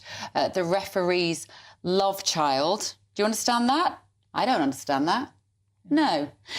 John says, plenty of pretty girls marching around the streets to choose from. Why celebrities? And Lee said, no chance. Cheating is cheating. If you feel the need to cheat, then you shouldn't be in a relationship. Simple. Is it that simple? It's never that simple. I think there are a lot of people who do cheat, but they don't actually have any intention of blowing up their primary relationship. And it's more about the way in which they could show up as a better version of themselves in that primary relationship, because there are other benefits of that. We've talked about children. You might have certain social standing because of your marriage. But actually, if you think about your own personal fulfillment, which, and I was intrigued that you used the word selfish, I think sometimes you do have to be quite selfish as a parent or as a spouse, because otherwise you get trodden on. It's that old oxygen mask theory. You must put the oxygen mask on yourself before you can help other people. That actually, if your needs are being met, and in many, many long relationships, that does not happen. Or the marriage changes. Different things happen. There might be... One thing I'd love to ask is that thing that men say, yes, I slept with her, but I love you. I don't love her. It meant nothing. Like, as a therapist, like, that is probably the thing that frustrates women when we discuss these things. Like, that is not even a concept, because if you love someone, you don't do something that you know fundamentally will break their heart. But also it does speak to the way in which men can compartmentalise their activities in a completely different way, and they get a feel-good release from sex, which is just a primary biological urge, as opposed to women who often can only have sex when there is also another connection. And we're living in an age, aren't we, Lucy, with a lack of emotional intimacy. We might have a lot more, people would commonly maybe, I don't know who's done the survey on it, a lot more physical intimacy with a lot more people than might have happened 20, 30, 40 years ago. But it does feel like with that extra physical intimacy, there's much less emotional connection. I think we are scared of intimacy, emotional intimacy, and that's unfortunately what dating apps have in a way amplified, that it's much easier to make a physical connection than it is to really drill down and have a deepening connection. But ultimately what we all want is a deep connection. It's what we kind of know from when we come onto this earth, we're physically joined to another human being. So that's our template. We want that depth of connection and that depth of visibility and affirmation that we get from childhood. And it's sort of like what, you know, your physical relationship is what distinguishes you from your relationships. You might have close, intimate relationships emotionally with other people, but the fact that you are physical with one person, the monogamy is what differentiates it. And when I read surveys like this, and particularly this app, I find fascinating that it's a married people's app where they can find somebody to cheat on whilst being married. And actually, the last year, one of their highest sign-ups was from single men. So there are single men signing up to Ashley Madison in order to have relationships with married women, and both those parties know exactly what they're getting into. For me, it's about the way in which this democratises the conversation. In fact, there might be people even listening to your show tonight or watching it here and thinking, I want to now start to have a conversation with my primary partner about the things that aren't working. Because whatever one might think about infidelity or cheating, it is a commentary on that primary relationship. Something is missing. Something isn't being talked about. And do you think cheating can ever make a relationship better? You do? Well, my whole TED Talk is on that. Infidelity to stay or to go is a conversation about how your relationship can be improved, because you have to then talk about the things that have gone wrong, the things that left your relationship vulnerable to outside influences. For sure, if it's a one-off, absolutely, you can do that. Juditha, would you be happy with a partner cheating on you and then going, it's not going to happen. But darling, if I don't kill him, I mean, that's not happening. But darling, it's made us better. Look how much happier I am now, he says. Look how much happier I am. We're so good now. I think it depends on who does the cheating. Like you said, because of the ability for men to emotionally compartmentalize, if a woman cheats on them, they can figure out their way around it because they know how they would process doing the same thing. Women are emotional creatures. There's more of a profound effect, feeling that there's betrayal, the trust is gone. That's why a lot of men who have talked about this, like on podcasts, they say, once she's forgiven me, she'd never let me forget it. So have we really moved on? Yeah. So it's that kind of thing that it depends on who cheats, that it is possible if the woman's the cheater, not if the man's the cheater. And I wonder if it's about self-esteem slightly as well, isn't it? It's about self-esteem, maybe. Well, I think for a lot of people in their primary relationship, they become a lesser version of themselves, rightly or wrongly, and the affair enables them to get back to the person that they wish they were. Well, if my other half is watching, you cannot sit with Liz Hurley if you ever meet her. Just putting it out there on the record. Right, Lucy Beresford, Juditha De Silva, thank you so much. Right, joining us now, Ben Lear, to tell us what's coming up at 8 o'clock. Evening, Ben. Hello, Bev. Good evening. Cracking work down at Henley this morning, by the way. Good stuff. I was very jealous when you were out in the sunshine and no doubt sipping the champers as well. Also, listening intently to that conversation about cheating, here's my 2 cents. Just don't bother. What's the point? If you're going to get married, why cheat? Look, coming up on the show, crush, though, 2 hours. Who's your celebrity crush? Who's your celebrity crush? It was a very strange one. So it was Suzanne Shaw from Hearsay. Do you remember them? Right, anyway, carry on. What were you going to say? We've just feel like we know you a little bit better now. Go on. And my missus knows that as well. She knows I like a blonde as well. But anyway, moving on. A cracking 2 hours coming up. My show, covering for Patrick tonight, is in the run-up until the polls close at 10 p.m. From 9:55 actually, is the official GB News coverage with Stephen and Camilla. Then the watch party as well. In between, we'll be throwing to the party with Dewbs and Patrick from then on. But I have in store for you, first of all, a good chat with former Liverpool and England goalkeeper Chris Kirkland, who will be going over all the England coverage for the Euros. Of course, we're playing Switzerland this weekend. Interestingly, Chris Kirkland has been well vocal about his own mental health struggles in the past with depression, anxiety. I'm going to be asking him about the pressure the England boys are under this weekend? Are we seeing such cagey performances because maybe there's a bit too much pressure on their shoulders? Do we have a role to play in the media to go easy on them? Elsewhere, top royal author Angela Levin, she's live in the studio with me. Not sure if you saw this, Bev, but King Charles has said that he wants to extend an olive branch to Prince Harry and maybe reconcile that relationship. I think, he said, royal sources reckon it's because he wants to finally see or spend some proper time with his grandchildren. Does Harry deserve it after all that's been said and done? And also, Bev, let me get your thoughts on this. Lily Allen, the pop star, or formerly a pop star, she's been flogging pictures of her feet on OnlyFans for £8 a month. So I'm going to be speaking to another OnlyFans model who does the same thing, gets her trotters out, takes pictures and sells them to fans and people who like feet. And just ask, what is this, this obsession and this newfound love for feet, I guess? What's your thoughts on that? Well, I have a psychotherapist beside me, Lucy Beresford, and frankly, while we take this break, I'm going to be asking you, Lucy, just foot fetish. Foot fetish. Yes, so that you're projecting all of your adoration on something that's very detached from everything else. So it's an emotional dysfunction, in a way? It's more like fantasy. So you are not attached to the real person, you're attached to this fantasy object at the end of their body. Wow. Well, Ben Leo will be the fantasy object from 8 o'clock here on a very exciting, very special night on GB News. Ben, good to see you. Right, still to come on this show, Gareth Daly, a producer based in Kingston, Jamaica, is going to be discussing Hurricane Beryl, the havoc that is causing there, plus Ada McGee with all the latest on the sport. We're going to carry on talking about the foot fetish and what that could possibly mean. See you in a few minutes.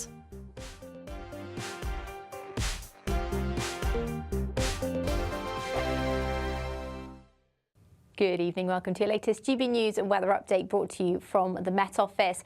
Rain in the south to come on Friday, a bit of a drier day though further north, and it will be a little bit calmer than today. We've had low pressure in charge through today, still going to bring some windy weather to western areas of Scotland through the night, as well as some further rain, and it's actually into the southwest we start to see the next batch of rain arrive through this evening, so clouding over for parts of South Wales, southwest England. Drier ahead of that, we'll see some spells of clearer weather as well for parts of Northern Ireland, Northern England as well. Here temperatures could dip down a little, but for most of us it's going to be a fairly mild start to the day on Friday.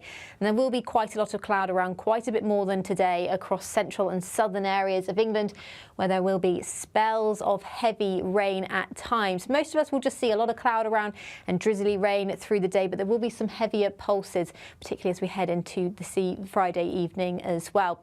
Further north though, much drier and clearer, and actually across western Scotland, yes, there's still quite a lot of cloud around to start the day on Friday, but there'll be fewer in the way of showers, so I think quite a bit drier, and with the winds lighter it won't be feeling quite as fresh. Temperatures climbing a little bit higher through Friday here than today.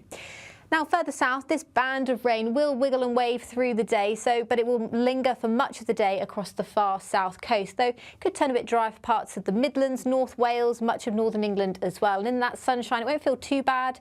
Temperatures climbing a little bit higher. We've got 20, possibly 21 degrees in the best of the sunshine.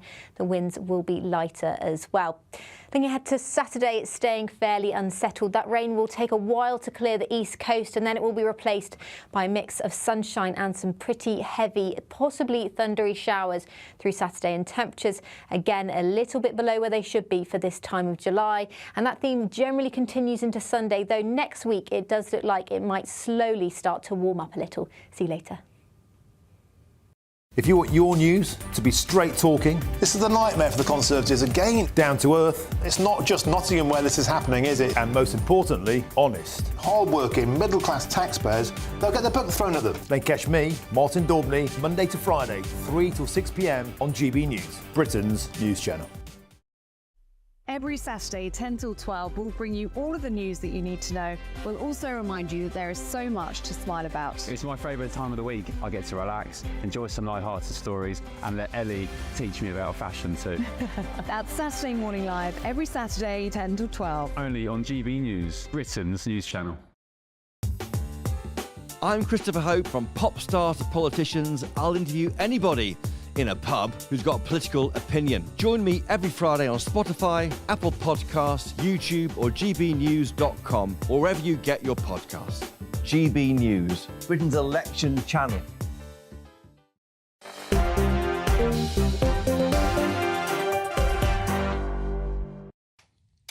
Welcome back to Dewbs & Co tonight with me, Bev Turner, until 8 o'clock. Now, British number 2, Cameron Norrie has beaten British number 1, Jack Draper, in the second round at Wimbledon. To discuss this and the rest of the sport today is Aidan McGee. Did you say I sort of pretended like I looked like I was what I was talking about then?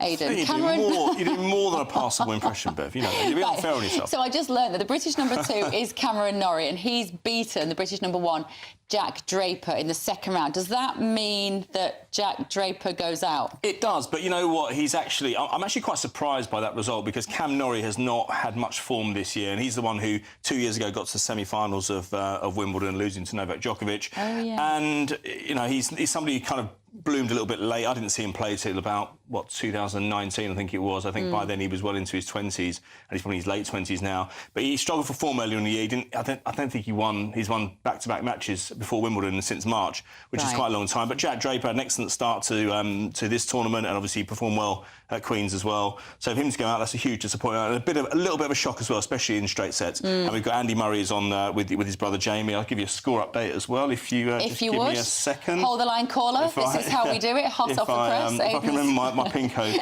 It's on serve at the moment. So, yes, it's on serve. 4-3. Piers and Hikata lead against Andy Murray and Jamie Murray. They started it's very early first set. They probably only started about half an hour ago. But it's great to see Andy Murray on the court. Yeah. Centre court especially. Does he look like he's in any sort of pain, Aidan? Because, of course, that's why he's not playing the singles, isn't it? Not from what I've seen. I mean, look, it was always a huge ask to undergo even minor back surgery and play at Wimbledon. He was determined to do it. But that's been the story of the latter end of his career. He's been absolutely determined to get on court. He knows he's not going to win slams anymore. He knows he's earned a load of money. But I just think that's a sign to me of a sports person who is trying to cling on a little bit. They're not sure what they're going to do afterwards, and you see it a lot. That's when problems start. I really hope and pray that's not the case for Andy Murray. Maybe he just wants a bit of kids, hasn't he? I know he has. Yeah. He should have plenty to do. But I just want to sort of have a word with him. I'm sure his mum's had this conversation with him, but I just want to say to him, you've got a lot of years to run around after those children and go walking in hills and go on holiday and go surfing with them and see. Like, protect your legs and your knees and your back. Your back especially. Goodness me. Yeah, it's a blessing and a curse, though, isn't it, having that mindset as an athlete? That adulation, being on court, it really is a drug. It's his identity. Yeah, it is. I mean, I spoke to Tony Adams years ago, who was the England captain, riddled with addiction throughout his career, and he's sadly on the right side of that now, having come out of that 20-odd years ago. But he said to me in an interview, maybe 5-6 years ago, he said the biggest problem, even after I kicked the booze and whatever else, he got into a situation where he was clear of all that. He retired in 2002, and he just forgot who he was. Yeah. He was no longer Tony Adams, the swashbuckling England captain. He was no longer Tony Adams, the swashbuckling Arsenal captain. He was just Tony. And he found it quite difficult living in an ordinary life. Yeah, and people say, what do you do for a living? And then they find it hard to answer that question. Exactly, that's a good point. Right, what else is going on? We've got a Grand Prix this weekend. We've got a Grand Prix at Silverstone, that's a home Grand Prix. That's really impressive, that one. It's a great event, but sadly I think that it's going to be another lockout by Max Verstappen. It's become quite processional. We actually appreciate the story earlier in the year involving Jerry Halliwell and Christian Horner, because it just made it a little bit more interesting momentarily, because we've not seen anything mildly fascinating on the track since Hamilton and Verstappen went toe-to-toe in 2021. But we've seen a few inroads from one or two of the drivers into the podium the last couple of times, but I think Verstappen's lost something like only 3 of the last 27 Grand Prix or something like that. It'll get more interesting, we hope, next season when Lewis Hamilton goes to Ferrari. Hopefully, if he's not too old, so he can make some inroads into Verstappen. Not too old. Yeah. Not too old. And I was at Henley Regatta this morning. It was what day is it now? I've lost track. It's been a busy week. It started on Tuesday, so it's Tuesday, Wednesday, Thursday. Day 3 of Henley Regatta today, and I got to speak to 5-time Olympic gold medalist Sir Steve Redgrave. Here he is. Looking very relaxed here, Steve. Is it very different now that you can just be here in a relaxed capacity rather than racing? As you can see from my tie, it's quite windy today, but problems with outdoor sports is that, pretty relaxed. Is that for me as chair, it's the preparation and getting everything ready in time. The amount of entries we've had to our biggest ever entry, biggest overseas entry, of getting them through all qualifiers, and then there's a very short time from qualifiers finishing to getting the draw done, programming, and that once all that's done, then I can relax a little bit. Oh, it's beautiful down there this morning. Of course, it's an Olympics in only 3 weeks, I think, Aidan, isn't it, in Paris? Steve was suggesting that we're going to do well in rowing. I imagine we'll do well in the traditional sports we do well. Rowing, cycling, Yes. I imagine. Possibly get some medals in the pool as well.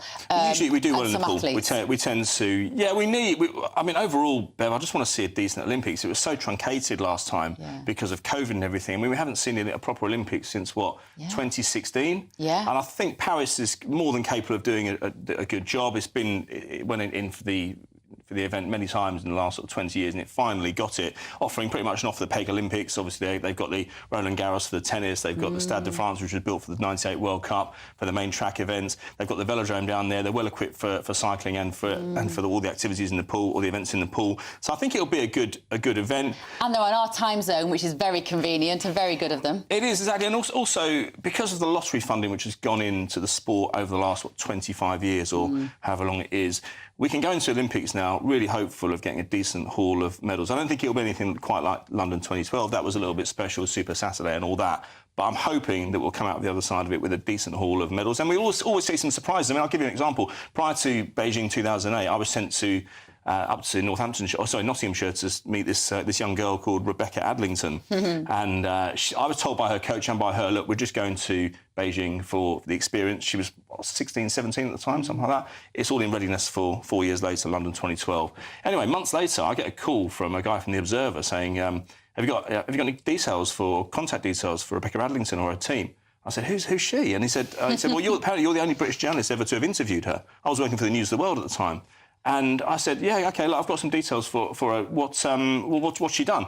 And he said, well, she's finished so fast in qualifying. If she repeats that time tomorrow, she'll win a gold. I forgot about it again, handed over the details. I came in from playing five-a-side the next day, looked at my TV in my front room, mum and dad's, and there she was standing on the podium with a gold medal around her neck. It was absolutely extraordinary. And that, to me, is what the Olympics is about. Because prior to that, I don't think she really expected to win. And in that sort of 6-8 weeks between me interviewing her and her going to the Games, something clicked. And she performed admirably. And, of course, repeated it in 2012 as well. Yeah, Dame Rebecca Adlington. Dame Rebecca Adlington, I do apologise. As she is now. Absolutely. No, I can't wait. I love the Olympics. I love watching them. Do you enjoy them as a sports journalist? You know what? I do, because it's something different, but I just prefer... You like your football? I do like the football. I like it, but I like everything. You see, and it's a good chance to see sports you don't normally see. Yeah. But I don't necessarily like the fawning over these Olympians who we don't see between times. It's not necessarily their fault, but it's the way the media gets involved with them and then just drops them straight after the event, as if they don't exist anymore. Yeah, it can be hard. It can be difficult. So that's it. I'd like to see some of these sports in the mainstream between Olympics as well. I don't think it's impossible. Oh, I think they would too. Yeah. Aidan, thank you so much. Right, still to come this evening. A campaign is gathering pace to stop Prince Harry from being given an award for supporting veterans. So do others deserve it more than he does? You tell me. gbnews.com/your say. Don't go anywhere.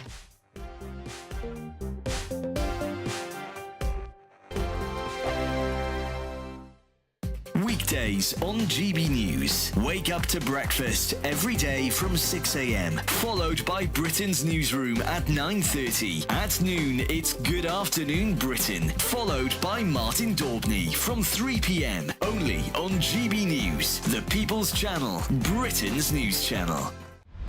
Britain's newsroom. Weekday mornings from 9:30. So the royal family is opening the doors of Balmoral Castle to the public and giving guided tours today for the first time in more than 170 years. And one man who spent plenty of time there is former royal butler Grant Harold, who joins us now. Grant, we know the Queen loved Balmoral, and that's, of course, where she was in her final days. Why was it so special? I think for many reasons, but most importantly, it was a family home, and it's where she spent a lot of time with her family. I mean, we all know the Queen, obviously monarchy was the first thing, but she always said that family was right behind that. And so time with family was important, whether it be at Sandringham or Balmoral, which were both properties that she privately owned. So they're private homes and very special. Which kind of makes it even more surprising that King Charles has decided to open the doors to the public. I was surprised when it was announced, because for many years, I've always said that Balmoral's one of the most private homes. You know, they've always been quite fierce about keeping a private home, private estate. You can visit the gardens at certain times of the year. You can see the ballroom as well. But to actually go in the rooms is is really a big step for them, and I think it just shows you that the kind of future of the monarchy with properties is opening the doors and letting the public in to see them. Yeah. Now, you had a very special occasion in that ballroom because you saw a film in there, but I'm actually interested by who you danced with in that ballroom. In the film that I watched, the documentary, it was the Queen dancing, and I remember thinking I would love to dance with the Queen. And about 12 years later, I was in that ballroom and got to dance with her in that room. So it was quite... Was she in her full tartan regalia? She was in a beautiful dress. She had a blue dress on, which similar to what she wore in the documentary that I saw. And they actually replicated the scene in The Crown. Right. I was very disappointed to see that Brad Pitt wasn't playing my part in it, sadly. How unfair. GB News, the People's Channel. Join me, Nana Akwe, for an informative, interactive news programme with a difference. It's fun. It's true. You're not wrong. No one will be cancelled. Lovely. Join me from 3 p.m. every weekend, only on GB News, Britain's news channel. Join me, Neil Oliver, every Sunday night at 6 p.m. on GB News. And if an hour is not nearly enough for you, go to gbnews.com for special extended episodes online every Friday at 9 p.m, where we can truly get into the nitty-gritty of what's going on. GB News, Britain's news channel. This election night, we're putting on a party. And you are invited. We'll be here with you. Following all the twists and turns. As well as all the live reaction from our election night watch party. With our GB News lineup. And as morning breaks, we'll be here with breakfast from 6 a.m. As it becomes clear who the winners and the losers really are. Vote 2024. Tonight from 9:55. Only on GB News, Britain's election channel.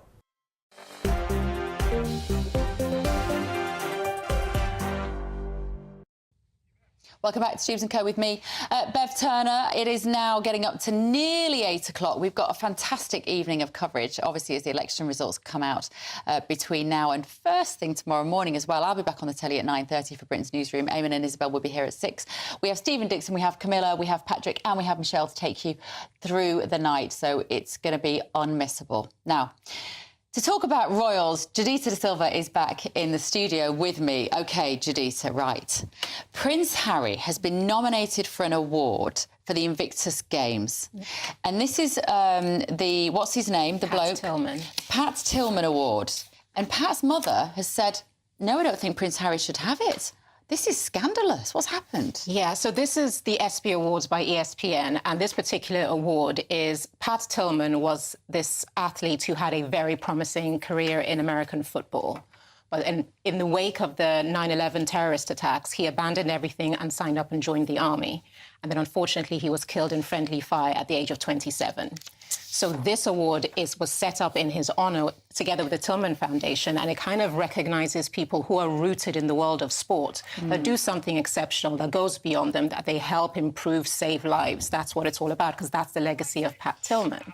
So over the years, you've seen people in recent years, for instance, the Buffalo Bills management team, who helped a player who had cardiac arrest in a match. He's the reason they're still alive. They won it last year. Marcus Rashford has won it. We've had US veterans who've helped create teams for people who have had life-changing injuries. So it's always sporting people who have made their names through their sporting achievements. Something's happened and they've done something extraordinary. In this situation, Mary Tillman came out because they have a petition that's got up to 60,000 signatures. That's one thing, but it could be down to the Harry hate train, which has been chugging along for years. So I set that to the side. What I really focus on is what Mary Tillman said, because at no point does she attack Harry personally, his character, who he is. She just feels that there are others more deserving who don't have his privilege. So they've come from nothing to make something of themselves, and they've done something exceptional. So she said there are individuals working in the veteran community that are doing tremendous things to assist veterans. These individuals do not have the money, resources, connections or privilege that Prince Harry has. I feel that those types of individuals should be recognised. I can't help but think Harry should turn around and say, I agree. I'm not accepting this award. Give it to somebody else. That is the only way that this could not happen, because the position ESPN is in, you have to show that you have a robust system that does its due diligence. Once somebody is given the award, that's it. You can't go back on it because you set a dangerous precedent. The only way this doesn't happen is if Harry says, no, I can't accept it. But then you're in a very awkward position where you've denied Invictus Games the glory, and also who gets it instead of you feels like second best. But also the difference is, it's not about Harry. If it was possible to give Invictus Games the award, it deserves it on merit. It does. But it's just personally him, because there's so, like she said, he's a divisive character. Yeah. Talking of divisive characters, so Meghan Markle has now finished filming her new Netflix show, which is going to show us what, Judita? So she said it's going to be looking at cooking, gardening, entertaining and friendship. Look, I think that it's actually playing to her strengths. When you think of the things she's done in the past, the fascination prior to her relationship with Harry, the fascination with her from Suits. This is beautiful, endearing, intelligent lady. And lifestyle is something that, when you look at her Instagram before she shut it down, when she got engaged, that's her wheelhouse. And you're thinking of people like Gwyneth Paltrow. That is a very big thing. So she's leaning to her strengths. And when you think of the life they have privately in Montecito, play into the fascination with that so people get a kind of fly-on-the-wall look into what it's like being Meghan Markle without all the furore. But it's just so shallow. And I love Suits. We are getting towards the end of the first series, my partner and I, and there is nothing I like more when I'm not watching GB News to watch Suits. She is a good, captivating, engaging actress. Yeah. She should never have given up something that she trained for. This just feels a bit lazy and a bit vain. Look at my lovely house. Look at my flowers. Look at my beautiful cake that I baked. It's worked for so many people. When you think of Selena plus Chef, that was a runaway success. The showrunner on this series is the same person who did Selena Gomez's show. Right. The director of this directed My Next Guest Needs No Introduction with David Letterman. These are very steady hands. So the way she's going to execute it, I say reserve judgments till you see it, because I also think they would have learned from the mistakes of their tell-all documentary on Netflix and know what to share, how to share it, and how much of it to share. Yeah, but they can be like tone deaf to the cringe They will factor, have learned. can't They will have learned from that, because your team, their job is to see the reception, to see the tone, take a temperature check, and know going forward, let's not make the same mistakes. Because if she's also rumoured to be launching her America Riviera Orchard with this series, she needs to make sure she hits it out of the park. Which is such a good point, because this is effectively a Netflix series that is nothing more than a long infomercial for the products that she wants to flog. We don't know yet. It might be, it might not be. Come on, Judy. I mean, I would do it. If I was advising her, like, honestly, if I was her management team, I would say this is the way to do it. Lean into what people like about you. You look great on camera. Don't oversell yourself. Look at someone like Rihanna. Why is Fenty such a runaway success? Because people feel that she wears her own underwear, she uses her own makeup, and it's all about her. I buy Fenty, I buy her. And people like you, they will like And this. she's also not just style over substance, because Rihanna is still a singer. She still writes music, she's still producing music, and basically it looks like Meghan Markle is nothing but a professional housewife now, that she married well, and you too she's can going to be have starting a business. Beautiful ceramics. Oh, Judita De Silva, I always love talking to you. You are brilliant. Thank you so much. Right, I have had a great day. We have got a great night ahead of us on GB News. I'll be back on Britain's Newsroom at 9:30 tomorrow morning with Andrew Pearce. Join me then. Here's Ben. A brighter outlook with Box Solar, sponsors of weather on GB News. Good evening, welcome to your latest GB News and weather update brought to you from the Met Office. Rain in the south to come on Friday. A bit of a drier day though further north, and it will be a little bit calmer than today. We've had low pressure in charge through today.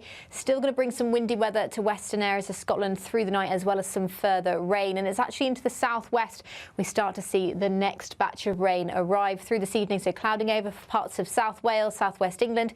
Drier ahead of that, we'll see some spells of clearer weather weather as well for parts of Northern Ireland, Northern England as well. Here temperatures could dip down a little, but for most of us it's going to be a fairly mild start to the day on Friday. And there will be quite a lot of cloud around, quite a bit more than today, across central and southern areas of England, where there will be spells of heavy rain at times. Most of us will just see a lot of cloud around and drizzly rain through the day, but there will be some heavier pulses, particularly as we head into the sea Friday evening as well. Further north, though, much drier and clearer, and actually across western Scotland, yes, there's still quite a lot of cloud around to start the day on Friday, but there'll be fewer in the way of showers, so I think quite a bit drier, and with the winds lighter, it won't be feeling quite as fresh. Temperatures climbing a little bit higher through Friday here than today. Now, further south, this band of rain will wiggle and wave through the day, but it will linger for much of the day across the far south coast, though it could turn a bit dry for parts of the Midlands, North Wales, much of northern England as well. And in that sunshine, it won't feel too bad. Temperatures climbing a little bit higher. We've got 20, possibly 21 degrees in the best of the sunshine. The winds will be lighter as well. Looking ahead to Saturday, it's staying fairly unsettled. That rain will take a while to clear the east coast, and then it will be replaced by a mix of sunshine and some pretty heavy, possibly thundery showers through Saturday, and temperatures again a little bit below where they should be for this time of July. And that theme generally continues into Sunday, though next week it does look like it might slowly start to warm up a little. See you later. Looks like things are heating up. Boxed boilers, sponsors of weather on GB News. £30,000 in tax-free